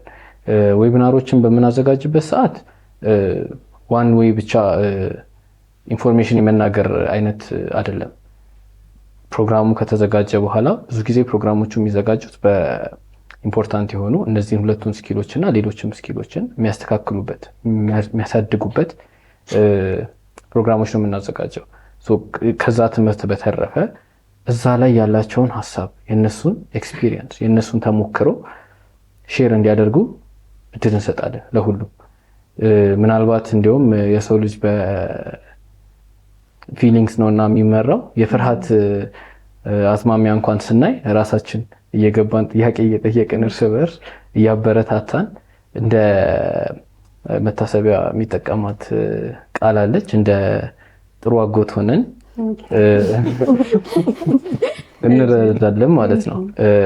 ከዛ በተረፈ አርቲክሎች ላይ ስንመጣ ኤዲቶሪያል ፖሊሲ ያለን፣ ቅድም ለመናገር እንደተሞከረው ኤዲቶሪያል ቦርድም አለን እና እነዚህ አርቲክሎች በሚገቡበት ሰዓት ኤዲት ይደረጋሉ። ከተማሪዎቹም ጋር ከጻፉት ተማሪዎች ጋር እየተነጋገረን እንዴት መሻሻል እንደሚችሉ፣ እንዴት ራሳቸው ማዳበር እንደሚችሉ በሙከራ ማለት ነው። በስተትና በሙከራ ነው ሰው የሚማረው። እንደዛ እያደረግን የምንማማርበት ሁኔታ ነው ያለው። በጣም ሁለቱ ነገሮች ለኔ በተለይ የኛ ፕሮግራም እነዚህ ነገሮች ላይ ፎከስ ማድረጉ በጣም ሜክስ ሚ በጣም አሪፍ ስሜት ነው የሚሰማኝ። ምክንያቱም የመጀመሪያ ጊዜ ይህንን ፕሮግራም በምንጀምርበት ሰዓት መጻፍ አለባቸው ሲባል ተረድቼዋለሁ ትንሽ፣ ግን ምን ያህል ጠቃሚ እንደሆነ ጽፌ ፐብሊሽ እስኪደረግ ድረስ አልገባኝም ነበር። እንደ ተማሪ በተለይ ኢትዮጵያ ውስጥ የፐብሊክ ስፒኪንግ እና የመጻፍ ችሎታን ብዙ በማናዳብርበት አይነት የትምህርት ሲስተም ባለበት ሀገር በጣም በቃ የማይደረስ ተራራ መስሎ ነበር የሚታየኝ። እኔ በተለይ የመጽሐፍ ፐብሊሽ ማስደረግ እና ሰው ሲያነበው የኔን አርቲክል ያለው ፊሊንግ በቃ ይኖረኛል እሱ ፊሊንግ ብዬ አላስብም ነበር እና ጽፌ ፐብሊሽ ከተደረገ በኋላ የነበረው ፊሊንግ በቃ በጣም የተለየ ነበረ። ከዛም በመቀጠል ደግሞ ዌቢናር ሲዘጋጅ ኃይሌ ቅድም ለመግለጽ እንደሞከረው የመጀመሪያውን ዌቢናር የማቅረብ እድል የተሰጠኝ እኔ ነበርኩኝ። አመሰግናለሁ። አሁንም ቢሆን ያስፈራ ነበር እውነት ለመናገር እና ምን ማለት እንዳለብኝ አውቀዋለሁ፣ ግን በጣም በቃ ራሴን ለመግለጽ ፈራ ነበር። ነገር ግን ከዛ ቀን በኋላ በጣም የተለየ ዶሚነር ነበር። እኔ ራሱ ያለኝ አረማመድ ነበረ የሚመስለኝ እና በጣም ኢምፖርታንት ናቸው እነዚህ ነገሮች እና በጣም ኢምፖርታንት ስለሆኑ ነው እኛም እነሱ ነገሮች ላይ ፎከስ አድርገን የምንሰራው። ከዛ በተረፈ ተማሪዎችን የሚያበረታታ አለንላችሁ፣ ተሳሳቱ እና ሞክሩ፣ በቃ ተማሩ የሚል መድረክ ነው ያለን እና እነዚህ 3 መንገዶች የጠቀስኩልሽ በጣም የማይመስሉ ግን የኛን የህግ ሲስተም በጣም ሊቀይሩ የሚችሉ በጣም ብቁ ጠበቃዎችን ለማምረት እና የወደፊቱን ፊውቸራችንን በጣም የሚያምር ለማድረግ ኢምፖርታንት ነገሮች ናቸው እነዚህ ሁለቱ። እና በመታሰቢያ ዌብሳይት ላይ በሎ ግሩፕ ዌብሳይት ላይ የራሳችን የቻለ የወጣት የህግ ባለሙያዎች ኢኒሺቲቭ እንትን አለው ቦታ አለው እና እዛ ላይ ኒውሶች አሉ፣ አርቲክሎች አሉ፣ በቃ ኤዲቶሪያል ፖሊሲው አለ እና ሁሉም የሚያስፈልገው ነገር እዛ ላይ ተቀምጧል እና ተማሪዎች ገብተው አይተው ጽፈው እዛው ላይክ በአንድ ጊዜ መቀየር የሚችሉበት አይነት እጅ በእጅ የሆነ እንትን ያዘጋጀ ነው እና በጣም እኔ አሁን እድሉ በመጠቀም ጻፉ ማለት ፈልጋለሁ። ጻፉ፣ ተናገሩ። ምክንያቱም አሁን ካልተለመደ ዋጋ የለውም። ልክ ነው። አሁን ስታወራ ይሳቅ አንድ ጠበቃ ካልተናገረና ካልጻፈ ምኑን ጠበቃ ሆነው የሚል አይነት ሀሳብ ስታነሳ ነበር። ብዙዎች ይሄንን ሼር እናደርጋለን። ግን በጣም ብዙ ጊዜ ቅድምም አቶ መታሰቢያም ሲገልጸው እንደሰማችሁት ጠበቆች ከምንተችበት ነገር አንዱ አለመጻፋችን። ጠበቃ ጻፈ የሚባለው ለባለ ጉዳይ ክስና መልስ ሲጽፍ ወይም ፍርድ ቤት አቤቱታ ሲያስገባ አይደለም። ለሀገራችን የፍትህ ስርዓት ጉድለት ያለባቸው የህግ ክፍተቶች ሊሆኑ ይችላሉ፣ ፕራክቲሱ ላይ ከምናያቸው ችግሮች ሊሆን ይችላል። መጻፍ ብንችል ወይም ደግሞ ብዙ ጽሁፎች ቢመጡ ሎስኩል ያሉ ተማሪዎች ያነባሉ፣ ፕራክቲሱን ያውቃሉ። ክፍተት አለባቸው የምንላቸውና በጣም ለብዙ ዓመት እያወራን ያለናቸው የህግ ክፍተቶች ይሞላሉ። በጣም ብዙ ጥቅም ይኖረዋል። ይህንን ጠበቃ ላይ ብቻ የማደርገው ለምንድን ነው? ጠበቆች ዝም ብለው ጠበቃ ስለማይሆኑ ነው። ከሎስኩል ይወጣሉ፣ ከዛ ወይ ዳኛ ወይ አቃቤ ህግ ሆነው ይሰራሉ፣ ወይ ነገረ ፈጅ ሆነው ይሰራሉ። በጣም ብዙ የካበተ የእውቀትም ችግር የለባቸውም፣ የልምድም ችግር የለባቸውም። ስለዚህ እነሱን አንድ ላይ አድርገው እንዲጽፉ ኤክስፔክት የሚደረገው ከጠበቆች ነው።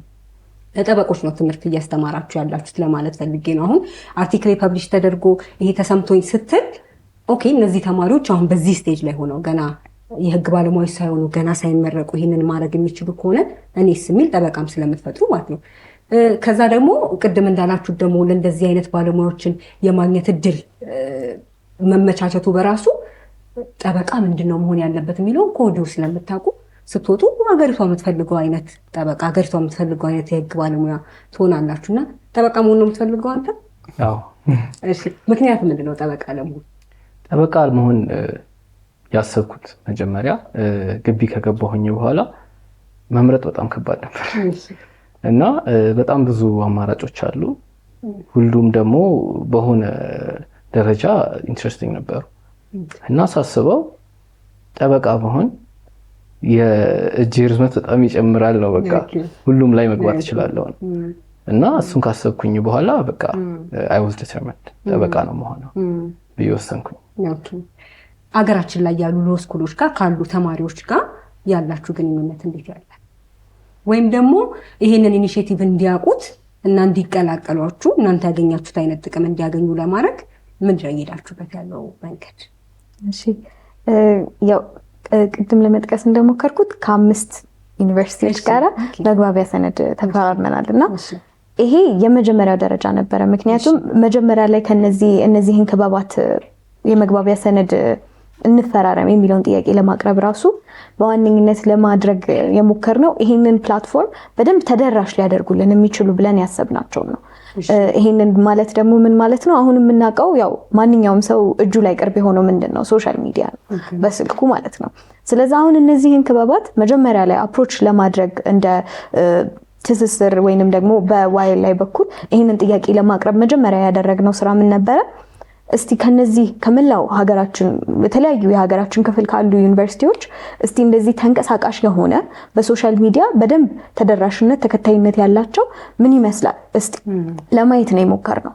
ምክንያቱም እኛ እነዚህን ትምህርት ቤቶች እንደምንጠቅማቸው ሁላ ይሄንን ያዘጋጀነውን መድረክ ደግሞ የሚጠቀመው ተማሪ ጋር ለማድረስ በምን በኩል ብንሄድ ጥሩ ነው ብለን አሰብንና እነዚህን ዩኒቨርሲቲዎች መጀመሪያ አፕሮች ለማድረግ በጣም ብዙ ሪሰርች አንብበን የተለያዩ ፔጆቻቸውን እየፈለግን ኮንታክት ቁጥሮቻቸውን እየፈለግን የተሳሳተ ሰው ጋር ብዙ ጊዜ እየደወልን ከዛም ያለማመን ጉዳዩም ላ ነበረ ምንድናችሁ ማናችሁ ነበረ። ግን ይሄን ሁላ ሂደት አልፈን እነዚህ አሁን የተሳሰርናቸው ዩኒቨርሲቲዎች ወይንም የመግባቢያ ሰነድ የፈረምንባቸው ዩኒቨርሲቲዎች የዩኒቨርሲቲ ክበባት ምንድነው የነሱ ሶሻል ሚዲያ እኛ ተደራሽነታችን ከተማሪው ጋር የምንግባባበት ድልድይ ሆኖናል። ምክንያቱም እኛም አዎ የራሱ ዋይል ላይ የራሱ ቴሌግራም ቻናል አለው የራሱ ሊንክድኢን ፔጅ አለው። አሁን በዚህ ማጋጣሚ ያው ፎሎ አድርጉት ዋይል ላይ ኮሚዩኒቲ ይባላል። ዋይል ላይ ኮሚዩኒቲ ቴሌግራም ቻናላችን ነውና ከረንትሊ ከ600 እና ከዛ በላይ ሰዎች እየገቡበት እየተቀላቀሉበት ያለ ቻናል ነው። ምንድነው ምን አይነት ቻናል ነው? እዚህ ቴሌግራም ቻናል ላይ የተለያዩ ኦፖርቹኒቲዎች ሲመጡ ማለትም ተማሪው ያው እነዚህ የዋይልድ ላይፍ ፌሎሺፕ ባሻገር ደግሞ ቅድም የተባባልናቸው ክህሎቶች አሉ አይደለ ለነሱ ይሄኛው ኮሆርት ወይንም ይሄኛው ባች እንትን ሳይጠናቀር በፊት ምንድነው የሚያደርገው ለጀነራል ኮሚዩኒቲው ላሉት አባላት ፑሾች መስጠት ነው። ትንንሽዬ ፑሾች አሁን ለምሳሌ መጽሐፎች ልቦለድ ያልሆኑም ስለ ጥብቅና የሆነ ነገር ሊያስተምሩ የሚችሉ አስተማሪ የሆኑ መጽሐፍቶች አስተማሪ የሆኑ አርቲክሎች እስቲ እነዚህን ብታነቡ የሚል ሰጀሽን የሚለቀቁባቸው ነበሩ። እና የመጀመሪያው ያው ቻናሉ ገና ሲጀመር ተደራሽነቱን ለማስፋት ነበርና እስቲ ምን ያህል ሰው አይቶ ምን ያህል ሰው ከምንለቀው ከምናቀርብላቸው ኮንቴንት ጋር ኢንጌጅ ያደርጋል የሚለውን ብቻ ለማየት ስለሆነ ቻናል ነው። ያው ቱ ዌይ አልነበረም ነው ሲጀመር። ከዛም በኋላ ግን እነዛን ክለቦች ጋር የመግባቢያ ሰነድ ፈርመን ያሉንን ዌቢናሮች ያሉንን ኦፖርቹኒቲዎች ልክ ቻናሉ ላይ ሲለቀቅ ኦፖርቹኒቲ ስልሽ ለምሳሌ የኢንተርንሺፕ ሊሆን ይችላል የክፍት ስራ ቦታ ለጀማሪ ፕሮፌሽናሎችም ስለሆነ ማለት ነው። ዋይልድ ላይፍ ስፔሱ ላሉ ጀማሪ ፕሮፌሽናሎች ለሪሰንት ምሩቃን እንዲሁም ደግሞ ለአሁን ከረንትሊ በተማሪነት ለሚገኙ ሰዎች ስለሆነ ለሁሉም የሚመጥን የሆነ ነገር ለማቅረብ እየሞከርን ነበር። ሶ ያኛው ኢንጌጅመንት ትንሽ ሞቅ እያለ ሲመጣ እንዲሁም ደግሞ በነዛ ክለቦች ሶሻል ሚዲያ ሊንክድኢን ፔጃቸው ላይ እንዲሁም ቴሌግራም ቻናላቸው ላይ የኛን ፖስቶች ወይንም ደግሞ እኛ የምናቀርባቸውን ጥሪዎች ኦፈር የምናደርጋቸውን ዌቢናሮች እነዚህን ሲያሰራጩልን የበለጠ ሰው እየተቀላቀለን መጣ። ሶ አሁን ምን አድርገናል? ይሄኛው ሰከንድ ኮሆርት ከተዋቀረ በኋላ ሊንክድኢን ፔጅ ከፍተናል። ሊንክድኢን ፔጁ ደግሞ እንደ ማንኛውም ፔጅ ፕራይቬት ሳይሆን ግሩፕ ነው። ሶ እዚህ ግሩፕ ላይ የዋይልድ ላይ ያው ቅድም ይሳቅ ለማለት እንደሞከረው ነው ያው በቃ ክፍት የሆነ ፕላትፎርም ነው ሐሳብ ኤክስቼንጅ ማድረጊያ እንዲሁም ደግሞ ክህሎቶችን ማዳበሪያ ፕላትፎርም እንደመሆኑ ይሄ ሊንክድኢን ግሩፕ ላይ ብዙ ሰው መጻጻፍ ይችላል ሐሳቦቻቸውን እና አሁን ገብተሽ ብታይ በጣም ብዙ ጽሁፎች አሉ እና እኔ ራሱ ሰሞኑን እያነበብኳቸው በጣም ስደሰትባቸው ግማሹ የሚያዝናናም ሆኖ ያገኘሁት አለ እና ይሄ በግሩፓችን ላይ ገና ሰው የየራሱን ሐሳብ እየገለጸበት የሚገኝበት ነው። ሶ ኢንጌጅመንታችን በፊት ማቅረብ ብቻ እስቲ የሚያየው ሰው የሚያነባው ሰው ምን ያህል ነበር የሚለው ብቻ ነበር። አሁን ግን ኢንጌጅመንታችን ትንሽ ሶሊድ ስለሆነ እስቲ ቱ ዌይ እናድርገው ከዛም ሳይድ ያለውን ነገር እንስማው በማለት ለተማሪዎቹ ደግሞ ከኛ ጋር ብቻ ሳይሆን ከሌሎች እንደዚህ ተሳሰርን ከምንላቸው ተማሪዎች ጋራ የሚነጋገሩበትን መድረክ ለመፍጠር ሞክረናል ማለት ነው። ቅድም ደግሞ ሳልጠቅስ ያለፍኩት ነገር ነበርና ፓርትነርሺፕ ወይንም ደግሞ ምን አቅዳቸዋል ለሚለው አሁን ቅድም ያወራሁት ሎካሊ ወይንም ደግሞ በሀገራችን ውስጥ ነው። በኢንተርናሽናል ሌቭልም ግን እያሰብን ያለው ነገር አለ። ምክንያቱም አሁን ዋይልድ ላይ እስቲ በመላው ኢትዮጵያ ለማዳረስ አላማችን እንዳለ ሆኖ ግን ቅድም እንዳልኩሽ ቦርደርለስ ነው። በቃ ይሄ ከስር መሰረቱ ስናይ ህግ የሆነ የሚያስተሳስረው ነገር አለ። ሶ ይሄንን ነገር ደግሞ የዋይልድ ላይ ኮሆርቶች ወይንም ደግሞ ፌሎዎች ኮሚዩኒቲያችን ለዚህ ነገር ተጋላጭ እንዲሆን በማሰብ አሁን በተለያዩ ፓርትስ ኦፍ በካንትሪ በማለፍ ወይንም ደግሞ ከፍ በማለት በአህጉር ደረጃ እንዲሁም ደግሞ በአህጉራት በተለያዩ ቦታዎች በነ አሜሪካ በነ ዩሮፕ በነዚህ በተለያዩ ቦታዎች ካሉ ሎ ተማሪዎች ጋርም የሆነ ነገር እያቀድን ያለነው ነገር አለ። ይህንንም ለመጥቀስ ፈልጌ ነው ቅድም ስለዘነጋሁት። እንግዲህ ያው እነሱ ያሉት እንደተጠበቀ ሆኖ እኔ ደግሞ የዊትነስ ለማድረግ ምስክርነት ለመስጠት አሁን እነሱ ለምሳሌ ዛሬ ዓመት ወይ ከዓመት በፊት ፌሎሺፕ ላይ ያሉትና አሁን ያለ ማንነታቸው በጣም የተለያየ ነው እና አሁን 5ኛ ዓመት ናቸው። በእርግጠኝነት ግን እኔ አንድ ግራጁዌት ካረገ ተማሪ በማይተናነስ መልኩ ወይም ደግሞ በተሻለ መልኩ ክህሎቱን አዳብረዋል ብዬ ነው የማስበው። የሚቀራቸው ኮርስ አለ፣ ያን ኮርስ ያው ይወስዳሉ፣ ግን እውቀት ነው የሚጨምርላቸው። ይህ እውቀት ደግሞ የሚቆም አይደለም። አሁን 5ኛ ዓመት ስለሆኑ ወይ ሲጨርሱ ስለ ሕግ ያለውን እውቀት በሙሉ አውቀዋል ተብሎ ሊገመት አይችልም። ምክንያቱም እውቀት መጨረሻ የለውም እና ነገር ግን ክህሎት ግን ሊጨበጥ ሊያዝ የሚችል ነገር ነው፣ ሊመዘን የሚችል ነገር ነው ማለት ነው ኦብጀክቲቭ የምንለው እና ያንን በዛ ክህሎት ሲመዘኑ የጻፏቸውን ጽሁፎች ብናይ፣ ያቀረቧቸውን ዌቢናሮች ብናይ፣ የመሯቸውን መድረኮች ብናይ፣ ያስተባበሯቸውን መርሃ ግብሮች ብናይ ትልልቅ ናቸው እና በዚህ ጊዜ ውስጥ ይሄ ነገር ባይኖር ኖሮ አሁን ይሄ ኢኒሼቲቭ ባይኖር ኖሮ አሁን ላይ ዛሬ ላይ ያላቸው ክህሎትና በዚህ ኢኒሼቲቭ ውስጥ በማለፋቸው ዛሬ ላይ ያላቸውን ክህሎት ሁለቱም ለማወዳደር በጣም ልዩነት አለው። አሁን እነሱ በጣም ዲፈረንት ናቸው እና እኔ በጣም በሙሉ መተማመን የምኮራባቸው ልጆች ናቸው ማለት ነው። ምክንያቱም ይሄ ነገር ገብቷቸው ብቻ ሳይሆን ይህን ነገር እንዲመሩ ጭምር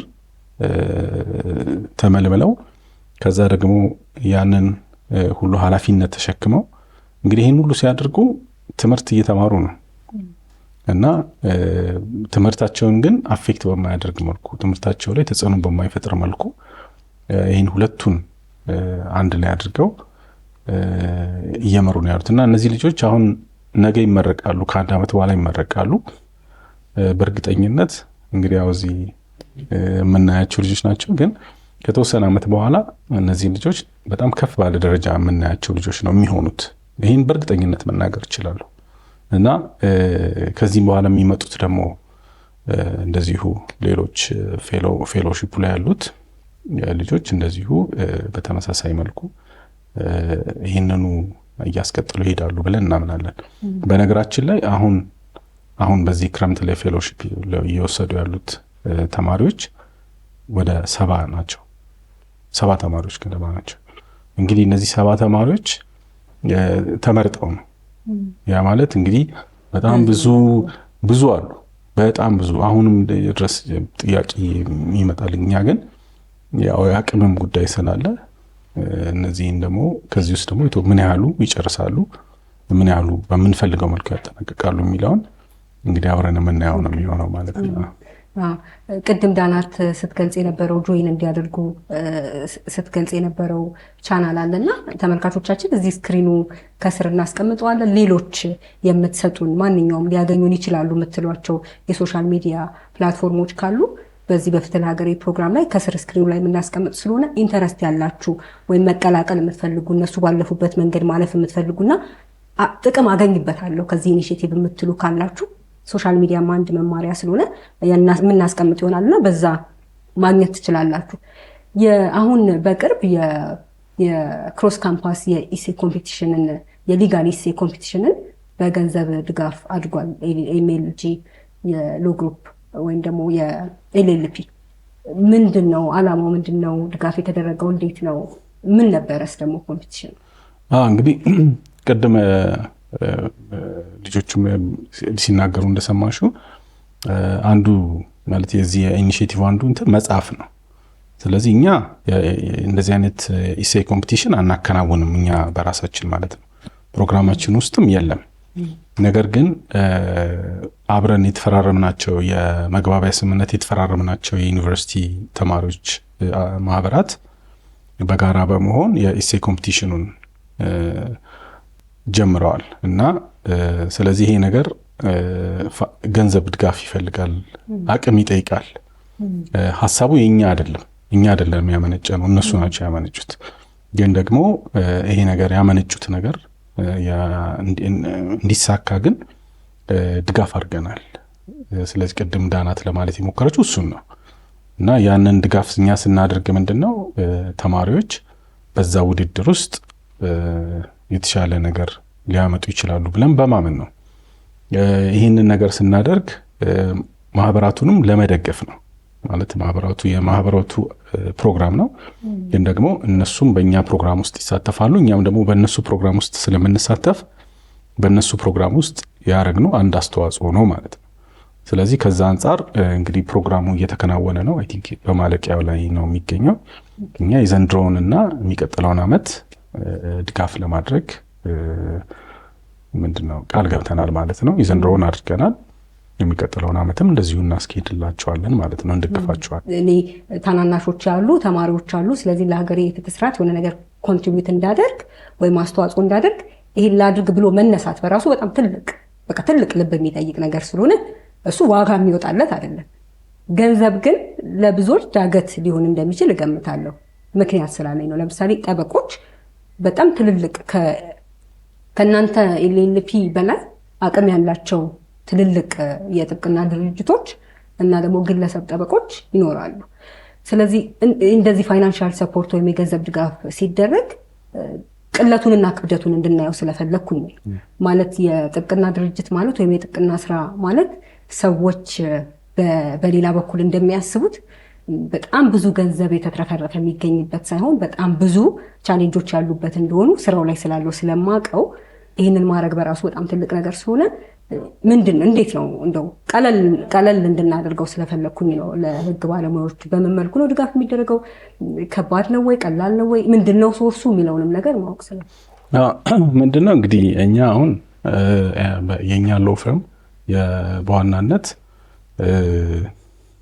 ማለት ገንዘብ ኖሮት አይደለም። አሁን ይሄ ኢኒሺዬቲቭ አሁን በገንዘብ ቢተመን ብዙ ነው የሚሆነው እና እኛ እነዚህን ነገሮች ስናደርግ የምናገኘው ሌላ ትርፍ የለም። የምናገኘው ትርፍ ግን ያሰብነው ሀሳብ ተሳክቶ ማየታችን እና በዛ እኛ እየተካስን ነው። ትርፋችን በጣም ብዙ። እነዚህ የምታያቸው ልጆች አልነበሩም ስንጀምረው ማለት ነው ሀሳቡን። አሁን ግን ያንን በዛ ውስጥ መጥተው እነሱም በቅተው ሌሎቹን ደግሞ ከነሱ በታች ያሉት ልጆች ለማብቃት እየሞከሩ ነው። እዚህ አሁን ያሉት ከቦርድ ላይ ካሉት በጣም የተወሰኑት ናቸው። ሌሎችም አሉ እና ስለዚህ አንድ ነገር ሀሳብ ስናስብ መጀመሪያ ሀሳቡ ነው ሊገዛን የሚገባው ማለት ነው። እና ሀሳቡ ከገዛን ከዛ በኋላ እንግዲህ የሚኖሩት በአብዛኛው የወጪ ጉዳይ ነው የሚሆነው እና እነዛ ወጪዎች እኛ የምንሰራው በቮለንተር አክቲቪቲ ነው። ለምሳሌ አሁን ያለፈው ቅዳሜ አንዱ ፕሮግራማችን የነበረው የበጎ አገልግሎት የነፃ አገልግሎት ምንድን ነው ሀሳቡ? እንዴት ነው ማገልገል የምንችለው? ስናገለግል ምንድን ነው ኢን ሪተርን የምናገኘው? በምንድን ነው ምን አይነት እርካታ ነው የምናገኘው? ለምንስ ነው የምናገለግለው? ለማን ነው የምናገለግለው? ምን ለማግኘት ነው የምናገለግለው? ወዘተ የሚሉትን ነገሮች እንዲጨብጡ ትልቅ መርሃ ግብር አዘጋጅተን ነበረ። የዚህ ዓላማ ምንድን ነው? ሁሉም ነገር በገንዘብ ሊተመን አይችልም። ማለት ከገንዘብ አንጻር ብቻ ነገሮችን የምናስብ ከሆነ ስህተት ነው የሚሆነው። አንድ የጥብቅና ድርጅትም ቢሆን ለምሳሌ በጥናታችን ለመጀመሪያ እንዳልኩሽ ወደዚህ ኢኒሺዬቲቭ ስንገባ ጥናታችን የነበረው ምንድነው ችግሮቹን ነበር አይዴንቲፋይ ያደረግነው ማለት ነው። አንዱ ለምሳሌ አንድ የጥብቅና ድርጅት ወይ አንድ ጠበቃ የሆነ ሰው በሐሳብ ደረጃ በምህር ደረጃ እኮ ይስማማል። የማይስማማ ሰው የለም። አሁን በመናረገው ነገር ግን ሊያደርግ የሚችሉት ምንድን ነው? የተለመደው አሰራር ወይ ኢንተርን ይቀጥራል ወይ ጁኒየር አሶሺየት ይቀጥራል በዛ መልክ ነው ድጋፍ ለማድረግ የሚሞክረው። ያ አንድ አማራጭ ነው፣ ትክክለኛ አማራጭ ነው፣ ግን አንዱ አማራጭ ነው። እኛ ደግሞ በዚህ ጉዳይ ላይ ጥናት ስላደረግን ሌላ አማራጭ የለም ወይ ማለት በደሞዝ ከመክፈል ውጪ ሌላ አማራጭ የለም ወይ፣ ብዙ ሰው ልንደርስበት የምንችልበት ሌላ መንገድ የለም ወይ ብለን ነው ሄድ ነው። ስለዚህ አሁን ወደ ኢሴ ኮምፒቲሽኑም ስንመጣ ወጪን ይቻል ነው እኛ እንጂ ሌላ ገንዘቡ ከፊት እንዲመጣ አንፈልግም። ግን ደግሞ ወጪ ያለባቸው እነዚህ ልጆች ተማሪዎች ናቸው። ሰው ማን ይደግፋቸው? እኛ ካልደገፍናቸው ማን ይደግፋቸው? እኛ ሐሳቡን ተረድተን እኛ ገብቶን ግን ያ የገባንን ሐሳብ ደግሞ በምንችለው አቅም ከሌላ ነገር አስቀርተን ይሄ ሐሳብ ዓላማው ትልቅ ስለሆነ እሱ እንዲሳካ ለማድረግ ወጪያቸውን መሸፈን፣ ይህን እውነቱን ለመናገር ከዓላማው አንጻር ሲታይ ብሩ ትልቅ ብር አይደለም። ስለዚህ ሌሎችም የጥብቅና ድርጅቶች ሌሎችም ጠበቆች ሊያደርጉት የሚችሏቸው ነገሮች ናቸው። እንደዚህ አይነት ነገሮች በጣም ቀላል ናቸው። ዋናው ሐሳቡን ከገዛኑና እንደው ከልባችን ይህን ነገር ለማድረግ ከፈለግን ማለት ነው። እንግዲህ ቅድም መጀመሪያ ላይ ስትሉ እንደነበረው 7 ልጆች ከዛ አሁን ወዴትም በኩል ሳንሄድ አሁን እዚህ ጋር የተቀመጡትን 3 ልጆች በማየት ብቻ መገመት የምንችለው ነገር ይኖራል ማለት ምን ሊያበረክቱ ይችላሉ የሚለውን ማለት ነው። የፈጣሪ እርዳታ ይጨመርበትና ግን በጣም ማመስገን የምፈልገው እንደ የጥብቅና ድርጅት የእርስዎን ድርጅት በግለሰብ ደግሞ ማንኛውም ሀሳብ የሚመጣው ከግለሰብ ስለሆነ ድርጅት ያው በሰዎች ላይ የሚደረግ ስለሆነ ማለት ነው። ስለዚህ እነዚህ ነገሮች ለምሳሌ የዛሬ 5 ዓመት ተማሪዎቹ ተመርቀው ከዛ በተለያዩ የፍትህ ስርዓት ውስጥ በተለያዩ የፍትህ ተቋማት ውስጥ ገብተው ስንመለከታቸው ከሚያበረክቱት ነገር አንጻር የዛሬ 10 ዓመት ደግሞ አገሪቷ ላይ ትልልቅ የህግ ባለሙያዎች ተብሎ ከህግ ማርቀቅ ጀምሮ ፍርድ ቤት ላይ የሚሰጡ ውሳኔዎች አስተማሪ ውሳኔዎች ልንለው እንችላለን። በጥብቅና ስራ ደግሞ ከፊት ለፊት ሊቀድሙ የሚችሉ አይነት ልጆችን ማየት ከገንዘብ በላይ ነው ብዬ ነው አስበው። እኔ በጣም ትልቅ እድለኝነትንም ይጠይቃል። ይህንን ለማሰብ መጀመሪያ ሬዲ መሆን በራሱ በጣም ትልቅ መሰጠትን ስለሚጠይቅ ማለት ነው። ስለዚህ እድለኛ ናችሁ ለማለት ፈልጌ ነው፣ እናንተ እንደተጠቃሚ ማለት ነው። የሙት ኮርት ቅድም ስለ ሙት ኮርት ስትናገሩ ነበርና ይሄ ኢኒሺዬቲቭ ከሙት ኮርት ጋር ተያይዞ እየሰራ ያለው ስራ ምንድን ነው የሚለውን እስኪ ይሳቅ።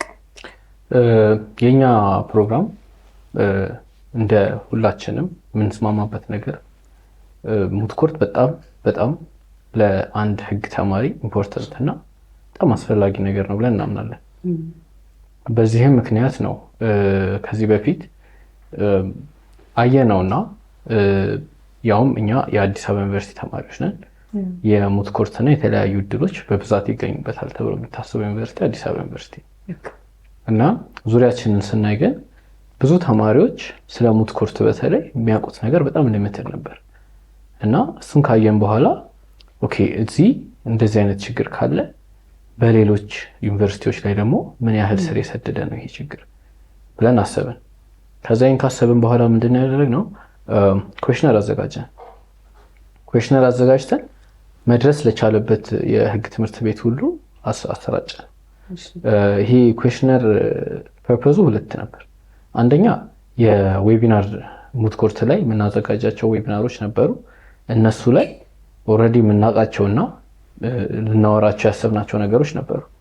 ነገር ግን ተማሪዎች ምን ያስባሉ፣ ምን ጥያቄ ቢመለስላቸው ደስ ይላቸዋል እና ምን ነገር ያስፈልጋቸዋል የሚለውን ነገር ለማወቅ ይሄ ኩዌሽነር በጣም አስፈላጊ ነበር። ሁለተኛው ጥቅሙ ደግሞ እንደ ፕሮግራም ሙት ኮርት ላይ ኤግዚስቲንግ እንትን የለም፣ ጽሁፍ የለም። የኢትዮጵያ ዩኒቨርሲቲዎች ውስጥ የሚገኙ ህግ ተማሪዎች ሙት ኮርት ላይ ያላቸው ኤንጌጅመንት ምን አይነት ነው፣ ምን አይነት ችግሮች ያጋጥሟቸዋል፣ ምን አይነት ቤኔፊቶች ሊያገኙበት ይችላሉ የሚለው ነገር ላይ የተጻፈ ብዙ ነገር አላገኘንም። ይህንን ካየን በኋላ ኩዌሽነሩን አዘጋጀን። ከዛ በኋላ ወደ ዌቢናሩን ሄድ ነው። ዌቢናሩ ላይ እዛ ኩዌሽነር ላይ የተነሱ ነገሮች በተማሪዎች እና ደግሞ ከዚህ በፊት ዌቢናር ሙት ኮርት ላይ የተሳተፉ ቬተራን የሆኑ ግራጁዌት ያደረጉ ገና አሁንም እየተማሩ ያሉ ግን ልምዱ ያላቸው ተማሪዎችን አቀረብንና ያላቸው አመለካከት ምን እንደሆነ ከመጀመሪያ ጀምሮ እስከ መጨረሻ ድረስ ያጋጠማቸው ችግር ምንድን ነው፣ የተማሩት ነገር ምንድን ነው፣ አሁን እነሱ እዛ ውስጥ በመሳተፋቸው እንዴት ዴቨሎፕ አደረጉ የሚለውን ነገር ከቨር እንዲያደርጉ አደረገ ዌቢናሮች ላይ። ከዛ በመቀጠል እዛ ኩዌሽነር ላይ ቅድም እንዳልኩሽ በጣም በዲቴይል ምን ምን ችግሮች ያጋጥማሉ፣ አዌርነስ ላይ፣ ፋንዲንግ ላይ፣ ሎጂስቲክስ ላይ እንዴት ነው እነዚህ ተማሪዎች እድሉን እንኳን አግኝተው ከኢትዮጵያ ወጥተው እንኳን እንወዳደር ቢሉ የሚደረግላቸው ድጋፍ ምንድን ነው? በብርም አለ በቪዛም በፕሮሰስ ላይ የሚያስፈልጋቸው ድጋፍ አለ። አዌርነስ ላይ በጣም አሁን እኛ ያንን ሪሰርች ስንሰራ በተለይ ያገኘነው ትልቁ ችግር የነበረው አዌርነስ በጣም ሊሰራበት የሚገባ ነገር ነው። ምክንያቱም ይቅርና ሌሎች ዩኒቨርሲቲዎች አዲስ አበባ ዩኒቨርሲቲ ያሉ ተማሪዎችን በምንጠይቅበት ሰዓት ብዙ ማያውቁት ነገር ነበር። እድሉ ቢሰጣችሁ ትወዳደራላችሁ ወይ? አዎ። ምንድነው ኮምፒቲሽኑ? አላውቅም። እንደዛ ነበር ያገኘነው መልስ። ይህንን ካየን በኋላ እንዲሁም የበለጠ ተገፋፋን። ይህንን ሪሰርች በደንብ ከመጀመሪያ እስከ መጨረሻ አጠናቀን ያሉትን ችግሮች ከዛ ደግሞ ከሙት ኮርት ምን ቤነፊቶች ይገኛሉ ብላችሁ ታስባላችሁ የሚለውን ጥያቄዎች ጠይቀን ከዛ ደግሞ የተወዳደሩ ተማሪዎችን ጠይቀን ይገኛሉ የሚባሉትን ቤነፊቶች ከዛም ደግሞ የውጭ ሀገር ተመክሮችን በማየት በማንበብ ሪሰርቹን ሰርተናል ማለት ነው። እና በመጨረሻ በዚህ ሪሰርች ችግሮቹን አይደንቲፋይ አድርገናል፣ ቤነፊቶቹን አይደንቲፋይ አድርገናል እና ምን ማድረግ ይሻላል ወደፊቱ የሚለውን ነገር ሪኮሜንዴሽን ለመስጠት ሞክረናል። እና ዋናው ብዬ እኔ ማስበው ሊሰራበት ይገባል የምለው አሁንም ቢሆን አዌርነስ ላይ ነው። አዌርነስ እንደ ህግ ተማሪ እስካሁን ድረስ ከጓደኞችና ከኢንስቲትዩሽኖች አሁን ኃይለ ሚካኤል እንደሚመራው አይነት እንደ ጀስቲስ ክለብ አይነቶች ከነሱ በጣም በቃ ቤዚክ የሚያስፈልጉ እንትኖችን እነሱን ያቀረቡት እና እነዚህ እንትኖች ባይኖሩስ ኖሮ ኢንስቲትዩሽኑ ምን እያደረገ ነው እና ምን እያደረግን ነው፣ የኛ ተማሪዎች የወደፊት ጠበቆቻችን ብቁ እንዲሆኑ ምን እያደረግን ነው የሚለው ነገር ላይ ችግር እንዳለ እና አዌርነስ ላይ በጣም መሰራት እንዳለበት ነው ያገኘ ነው ማለት ነው። ከዛ በተረፈ እንደ ሜንሽን እንዳደረኩት ይገርምሻል እንዲሁም አንዱ የዋይላይ ሜምበር የሆነው ዛሬ እዚህ የለም ሙት ኮርት ኮምፒቲሽን ተወዳድሮ ከኢትዮጵያ አሸንፎ እዚህ አፍሪካ ነበረ ናይጄሪያ ለመሄድ ፈንድ አጡ እና ዩኒቨርሲቲው ያውም አዲስ አበባ ዩኒቨርሲቲ ነው እንግዲህ ፈንድ የለንም ብሏቸው ሌሎች መንገዶች ተፈልገው ፈንድ የሚደረግበት እና እንደዚህ አይነት ኢንስታንሶች በጣም ብዙ ናቸው። ቅድም ሲሉ ከነበሩት ኮምፒቲሽኖች አንዱ ጃምፕ ነው እና ያለፈው ዓመት የተወዳደሩት ልጆች ራሱ ሊንክድን ላይ ከተለያዩ ሰዎች ፋንድሬዝ እንዲደረግ ተደርገው ነው የሄዱት እና ኢንስቲትዩሽናሊ ምን እያደረግን ነው? እነዚህ አይነት ነገሮች ውስጥ ማንወዳደረው ለምንድን ነው? ኢንስቲትዩሽን ውስጥ ለምንድን ነው ኬር የማያደርገው ስለዚህ አይነት ነገር የሚለውን ነገር አድረስ ለማድረግ ሞክረናል እና እንደ ዋይል ላይ ዊ ሆፕ ይሄ ሪሰርች ከወጣ በኋላ በቅርቡ ፐብሊሽ ይደረጋል።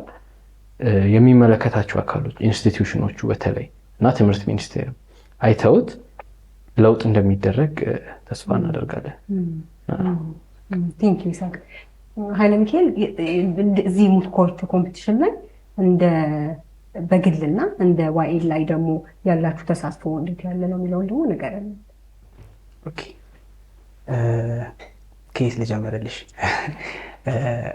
አንደኛው ጥቅም ብዬ የማስበው ማለት ሙት ኮርት የሚለውን ሀሳብ ከመጣ ነው ጀምሮ እኔ ስራ ሲለም ተሳታፊ አልሆንም የሚል ውስጤ ላይ እንትን አደረና ከረንትሊ አሁን እንትን ኮንዳክት አድርገው ነበረ ቪስሙት ይባላል እና የዛ የ2025-26 ሜምበር ነኝ ከረንትሊ ዳናትም አልፈናል እና ሁለታችን አንድ ዛው ሜምበር ውስጥ ነን። ይሄ ዋይል ላይ ያመጣው እንትን ነው ማለት ያንን እያየሁኝ ስለነበረ ለምን አልሞክረውም? ይህንን ያክል ዲፕ ካወቅኩኝ እኔ ነበርኩ ዌብናሮችን ኮንዳክት ሳደርግ የነበረውና ለምን ይህን ያክል አወቅኩኝ? ይህንን በተግባር መገልጽበት ቀጥታ ኦፖርቹኒቲ ሲመጣ ወዲያውኑ አፕላይ ያደረግኩት አውቃቸዋለሁ። እያንዳንዱን ነገር ምን ማድረግ እንዳለብኝ ኢንተርቪው እንትን ላይ አሁንም ስንሰራ ምን ማድረግ እንዳለብን እናውቃለን ማለት ነው። በዛ ረገድ በደንብ ረድቶኛል ብዬ ፐርሰናሊ አስባለሁ። እንደ ዋይል ላይ ደግሞ ወደፊት ለሚመጡት ልጆች ግቢ ውስጥ ላሉት አሁን እዛ ስናደርግ ዌቢናሩን ስናደርግ የነበሩት ዘንድሮ ሁለቱ አሁን ሲሳተፉ የነበሩ ልጆች ከኛ ጋር እዛው ተመሳሳይ ሙት ኮርት ውስጥ አብረው አልፈዋል። ምንድነው ያ ያመጣው ኢፌክት ነው።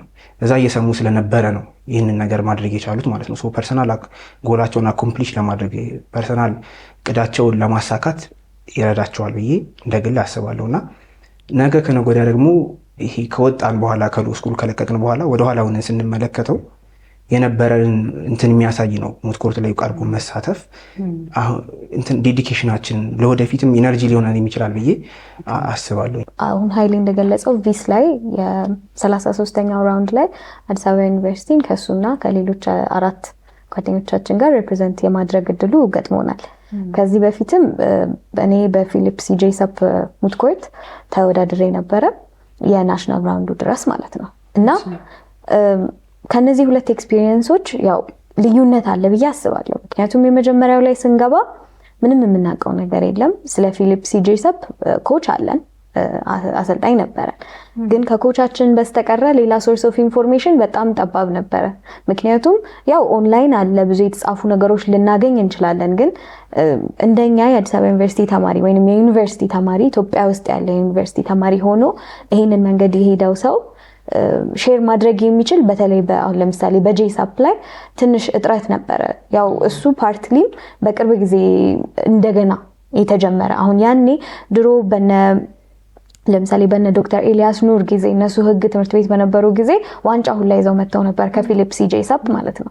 እና አሁን የሆነ ሰዓት ላይ ተቋርጦ አይ ቲንክ የዛሬ 3 ዓመት ነው እንደገና የተጀመረው። እና ያንን ኮምፒቲሽን ስንገባ ብዙ ኖሃው አልነበረንም። ግን ኮቻችን ከኛ በፊት ተወዳድሮ ስለነበረ የበለጠ ኤክስፒሪየንስ ስለነበረው እሱ እንዲሁም ደግሞ ሌሎች ኤክስፒሪየንስ የነበራቸውን ኮቾች ነባር ተወዳዳሪዎችን በመሰብሰብ የተቻለውን ያክል ጋይድ ለማድረግ ሞክሯል። ከዛም በኋላ ግን ይሄን የሙት ኮርቱን ሀሳብ በዚህ በዋይል ላይ ኢኒሺየት አደረግንና እስቲ ዲስከስ እናድርግበት፣ ሙቲዎች ይጠሩ፣ አሁን ከረንትሊ እየተወዳደሩ ያሉ በፊት እየተወዳደሩ የነበሩ ብለን ከብዙ ከቪስሙት ከዣን ፒክቴ ከፊሊፕስ ጄሰፕ እንዲሁም ደግሞ ሳውት አፍሪካ የሚካሄድ አለ የሂውመን ራይትስ ውድድር በዩኒቨርሲቲ ኦፍ ፕሪቶሪያ። እንደነዚህ አይነት ውድድሮች ላይ ተሳታፊ የሆኑ ከተለያየ ዩኒቨርሲቲ ከሀረማያ ከሐዋሳ ለመጥራት እና አሰባስበን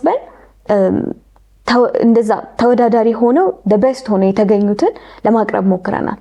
ከዛ ለተማሪዎች እየጠራን ፕሬፕ ወርኩ ወይንም ደግሞ ዝግጅቱ ይሄንን ይመስላል፣ የውድድሩ ጊዜ ደግሞ ይሄንን ይመስላል። ከውድድሩ በኋላ ደግሞ ከውድድሩ ስንል በፌዝ ነበር የከፋፈልነውና አብዛኞቹ ውድድሮች የጽሁፍና የቃል እንትን አላቸው፣ ፌዝ አላቸው። የጽሁፉ ነው ብዙ ጊዜ የሚቀድመው።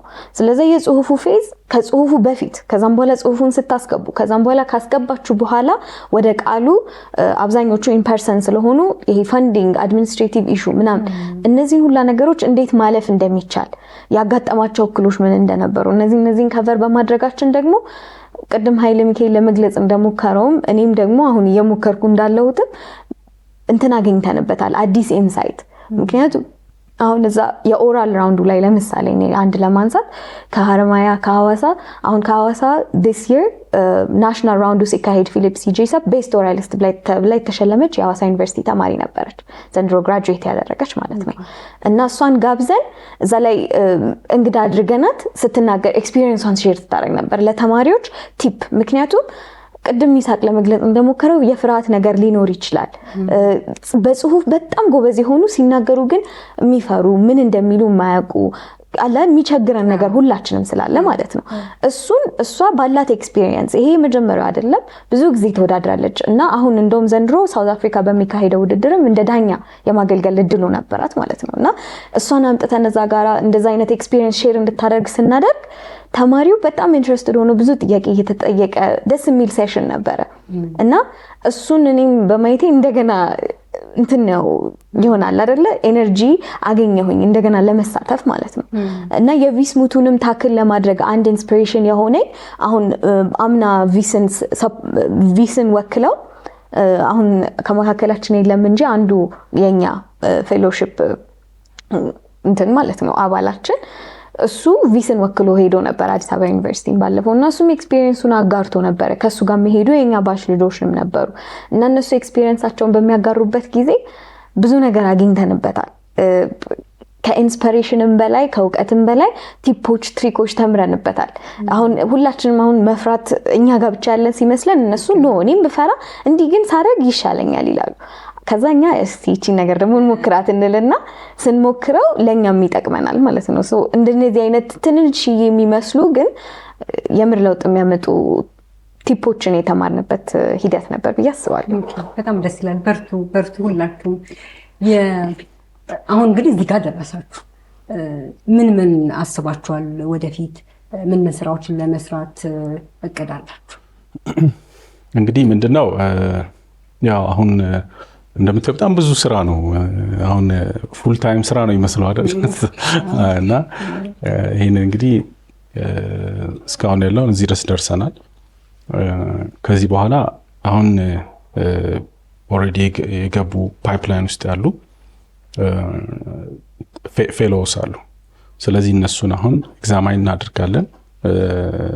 እነሱን ልክ ሲጨርሱ መጨረሻ የምናደርገው የዋይልድ ላይፍ ፎረም ይኖረናል አሁን በሚቀጥለው ወር እና ይሄ ፎረም ብዙ ነገሮች ዲስከስ የምናደርግበት የተለያዩ ፕሮግራሞች የሚኖሩበት እና እርስ በርስ ግንኙነት የሚደረግበት አኑዋል ፎረም ነው የሚሆነው። አምና በጣም በትንሹ ለማድረግ ሞክረናል። ዘንድሮ ከአምናው በተለየ መልኩ ትንሽ ሰፋ አድርገን ያን ፎረም እናካሂዳለን። ስለዚህ አንድ ትልቅ ኢቬንት የሚኖረን እሱ ነው። ሌላው በየሳምንቱ ይህን አሁን የሰመር ኢንዳክሽን ፕሮግራም አለን እና ኤቭሪ ዊክ ቅዳሜ በአካል እየተገናኘ የተለያዩ ስልጠናዎችና ኤክስፒሪየንስ ሼሪንግ እንዲኖር አመቻችተናል። ስለዚህ በዚህ ክረምት አንዱ የምንሰራው እሱ ነው የሚሆነው ማለት ነው። ከዛ በኋላ ሌላው ያሰራነው በባለሙያ በምን መልኩ ስትራክቸር ዲዩን መዋቅር እንዴት አድርጎ አሁን ምክንያቱም አክቲቪቲው እየበዛ ሲመጣ እንግዲህ መደበኛ ስራችን እኛ ያው ጥብቅናው ነው። ስለዚህ ይሄኛው ደግሞ ጎን ለጎን የምናደርገው ስራ ስለሆነ ይሄንን አሁን የምናደርጋቸውን እስካሁን የተወሩትን ነገሮች የሚሸከም መዋቅር ያስፈልጋል። ሶ እሱን አስጠንተን ጨርሰናል። እሱን አሁን ላውንች እናደርጋለን። ከዛ ውጪ ቅድም ዳናት ለመናገር የሞከረችው አሁን በኢትዮጵያ ነበረ ግን ዲማንድ አለ አሁን ከኢትዮጵያም ውጪ ማለት ነው። ስለዚህ እነዚህ አሁን ቅድም ኔትወርኪንግ ያላቸው ነገሮች ኢትዮጵያ ውስጥ ያሉ የህግ ተማሪዎች ከሌላ ሀገር ካሉ ጋር ምንድን ነው ማለት የቱ ጋር ነን ያለ ነው የሚለውን ማየት እንዲቻል የዛን አይነት የኔትወርኪንግ ፕሮግራሞች ይኖሩናል። እንግዲህ እነሱን በሚቀጥለው ዓመት አንዱ እቅዳችን ነው እሱ የሚሆነው። ከዛ በተጨማሪ እንግዲህ ይሄ አሁን የያዝነውን የፕሮግራም በዋናነት እንደዚሁ እንትኑን ጠብቆ እንዲቀጥል ማድረግ ራሱ አንድ ራሱን የቻለ ትልቅ ነገር ስለሆነ ይህን ፕሮግራም ገና አላጸደቅንም። ፕሮግራማችን ነው የሚቀጥለውን ዓመት ግን በዋናነት እነዚህ ነገሮች ይዘን ነው የምንቀጥለው ማለት ነው። ለእናንተ ኩዮች ሊሆን ይችላል፣ ስራ ላይ ላሉ የህግ ባለሙያዎች ሊሆን ይችላል። እዚህ ጋር ከመጣን አይቀር ማስተላለፍ እንፈልጋለን የምትሉት መልእክት ካለ ዳናት ካንቺ ልጅ ማስተላለፍ የምፈልገው በዋነኝነት ያው ለወጣት ተማሪዎች እንዲሁም ፕራክቲሽነሮች ድፈሩ፣ አትፍሩ። እኛ መታሰቢያ መጀመሪያ ስንተዋወቀው ያው ሁላችንም ታላቃችን ነው፣ በጣም ሲኒየር ነው እና በፕራክቲሱም ያለ አይደለ ጥርሱን ይነቀለ ለማለት አይከብድም እና በዛ ደረጃ ላይ የነበረን ሰው እኛ ሌቭል ላይ ወርዶ እስቲ ሞክሩ እንዲህ ሲል ያው መጀመሪያ ላይ በጣም እንፈራ ነበረ እና ከመፍራትም የተነሳ ያው ትንሽ ሄዚታንት ሆነን ነበረ። ቅድም ይሳቅ ለመግለጽ እንደሞከረው ማለት ነው። ስለዛ ሞክሩ፣ ድፈሩ፣ ጻፉ፣ ተናገሩ። ምክንያቱም እዚህ ጋር ያሉንን ሀሳቦች ሳንገልጽ በኋላ ቃል አይደለ እነዚህ ነገሮች አድገው ተብላልተው ትልቅ ነገር ትልቅ ዲፍረንስ ሊያመጡ የሚችሉ ነገሮች ይሆናሉና አዳዲስ እድሎች ሲመጡ አዳዲስ መድረኮች ሲከፈቱልን ብንሞክር መልካም ነው ብዬ አስባለሁ። አመሰግናለሁ። እሺ ሃይማኖት አጭር ለማድረግ ሞክራለሁ። ይሄ ፕሮግራም ሲጀመር አምና ክረምት ላይ ከዚህ ፕሮግራም ጀርባ የነበሩ ሰዎች አሉና የአቶ መታሰቢያ ወንድም ፍጹም አንድ እሱን በዚህ አጋጣሚ ለመስግንና አንድ ነገር ነግሮን ነበር። ወይ ምሩ ወይ ተመሩ ብሎን ነበር እና ይሄም አስበው ሁሌ በቃ አይምሮ ውስጥ ይመላለሳልና በሯጭ አስበዋለሁ። ይሄ መሮጫ ትራክ ውስጥ ባለ ሯጭ ህይወትን ሁላችንም በዛ አንግል ብናየው አንድ መሮጥ ያቆመ ሰው ነው የሚሸነፈው። ሩጫ ውስጥ ያለ ሰው ወይ ይመራል ወይ ይመራል፣ አንድ ቀን አይቀርምና እዛ መስመር ውስጥ ለመቆየት ግዴታ ስትራይቭ ማድረግ አለብን፣ መሞከር አለብን፣ መጣር አለብንና ምክንያቱም ጊዜው አሁን የውድድር ነው። አንቺ አንድ ነገር ካለፈሽ ተቀድመሽ የምታገኘው ነገርና እንሞክር፣ እንጣር፣ አንስነፍ፣ አናቋርጥ፣ ሩጫችንን አናቋርጥ፣ ሁሌ የምንሞክርና የተሻለ ጠበቃ የተሻለ ሎየር ነገም የሰው ህይወት ነው ወክለና እንደ ሐኪም የሰው ህይወት ነው የሚያድነው። እኛ ደግሞ ነገ ምን ይዘው ኬዝ ሜቢ ያንን ሰው ያንን ቤተሰብ ከብዙ ነገር ሊታደግ የሚችል እንትን ሊሆን ይችላልና ራሳችንን እንደ ኃላፊ ያንን ነገር ሊወጣ የሚችል ኃላፊነት ወስደን እንስራ ለማለት ወዳለሁ እና ይሄንን ፕሮግራም ከአንድ ዓመት ጀምሮ እስካሁን ድረስ ኦልሞስት 2ኛ ዓመታችን ነው አሁን። እሱን ሲያደርግ ለነበረ ለአቶ መታሰቢያም ከወዲሁ ምስጋናዬን አቀርባለሁ። ለአንቺም እዚህ ፕሮግራም ላይ ጋብዘሽን ስለ ዋይልድ ላይ አሳስቦሽ እንድንናገር እንዲያውቁት ተማሪዎች ስላደረግሽ አመሰግናለሁ። አመሰግናለሁ። እኔ በዋናነት መልእክት ማስተላለፍ የምፈልገው ለተማሪዎች ነው። ተማሪዎች እንዲያስታውሱ የምፈልገው ነገር አሁን ላይ ያለንበት ስታተስ እንደ ሀገር እንደ ሊጋል ሲስተም እና እንደ ትምህርት ሲስተም ያለንበት እንትን እኛን በስት ኬፓቢሊቲ የሚያስወጣ አይደለም። ይሄን አውቃችሁ እንደዚህ አይነት እድል በሚመጣ ሰዓት ዘላችሁ መነሳት አለባችሁ። እድሉን ውሰዱት ነው እና ሌላ ማለት የምፈልገው በቃ አሁን ጎበዝ ናችሁ ችላችኋል ሂዱ እስክትባሉ አትጠብቁ። ብዙ ጊዜ ሲመረቁ ነው ብዙ ተማሪዎች ኢትዮጵያ ውስጥ በቃ አሁን ጎበዝ ሂድ የሚባሉት እና ያኔ ነው የሚጀምሩት። የት መሄድ እንዳለባቸው አያውቁም። ካሁኑ ተነሱ፣ ካሁኑ ንቁ። እንደዚህ አይነት እድል ስታገኙ ተጠቀሙት። እኛ እዚህ ነን አለን እና የተቻለንን ሁሉ እናደርጋለን። እኛም እናንተም ዴቨሎፕ አድርገን ለመጪው ትውልድ ያለውን ሲስተም እንድናስተካክል እችን ሀገር ወደ ተሻለ ቦታ እንድንወስዳት ብቁ መሆን አለብንና ንቁ ማለት ነው። አመሰግናለሁ። በመጨረሻ እንደ ኢኒሼቲቭ የበላይ ጠባቂ እሺ፣ በመሰረቱ እኔ ይህን ሀሳብ ልክ ውስጤ ሲመጣ በቃ እንደሚደረግ ሙሉ እምነት ነበረኝ። ግን በምን አይነት መዋቅር እንሂድ፣ በምን አይነት መንገድ እንምራው ወዘተ የሚለው ራሱን የቻለ ትልቅ ጉዳይ ነበረ እውነቱን ለመናገር። ምክንያቱም ያልተለመደ ስለሆነ ወይ ተደራጅቶ አሶሲዬሽን ማድረግ ወይ ምናምን እንዲህ አይነት ነገሮች ናቸው። ግን ይሄኛው በጣም ለየት ያለ ፕሮግራም ነውና ለየት ያሉ ፕሮግራሞችን ክሬት ማድረግ ያው መድፈር አለብን ለማለት ነው። የመጀመሪያው ያሰብነውን ነገር በቃ ወደ መሬት ማውረድ፣ እኛ እስካመንበት ድረስ ወደ መሬት ብናወርደው በቃ እንደሚቻል ዋይልድ ላይ አንዱ ማሳያ ነው ማለት ነው። ሁለተኛ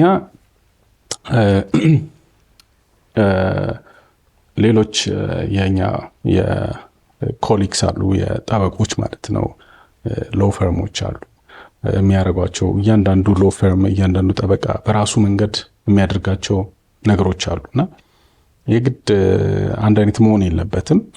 ስለዚህ ሁሉም በራሱ በሚችለው መልኩ ግን በቃ የሚያደርገውን ነገር ደግሞ ሲሪየስሊ አድርጎ ማሳየት ጥሩ ነው ብዬ አምናለሁ።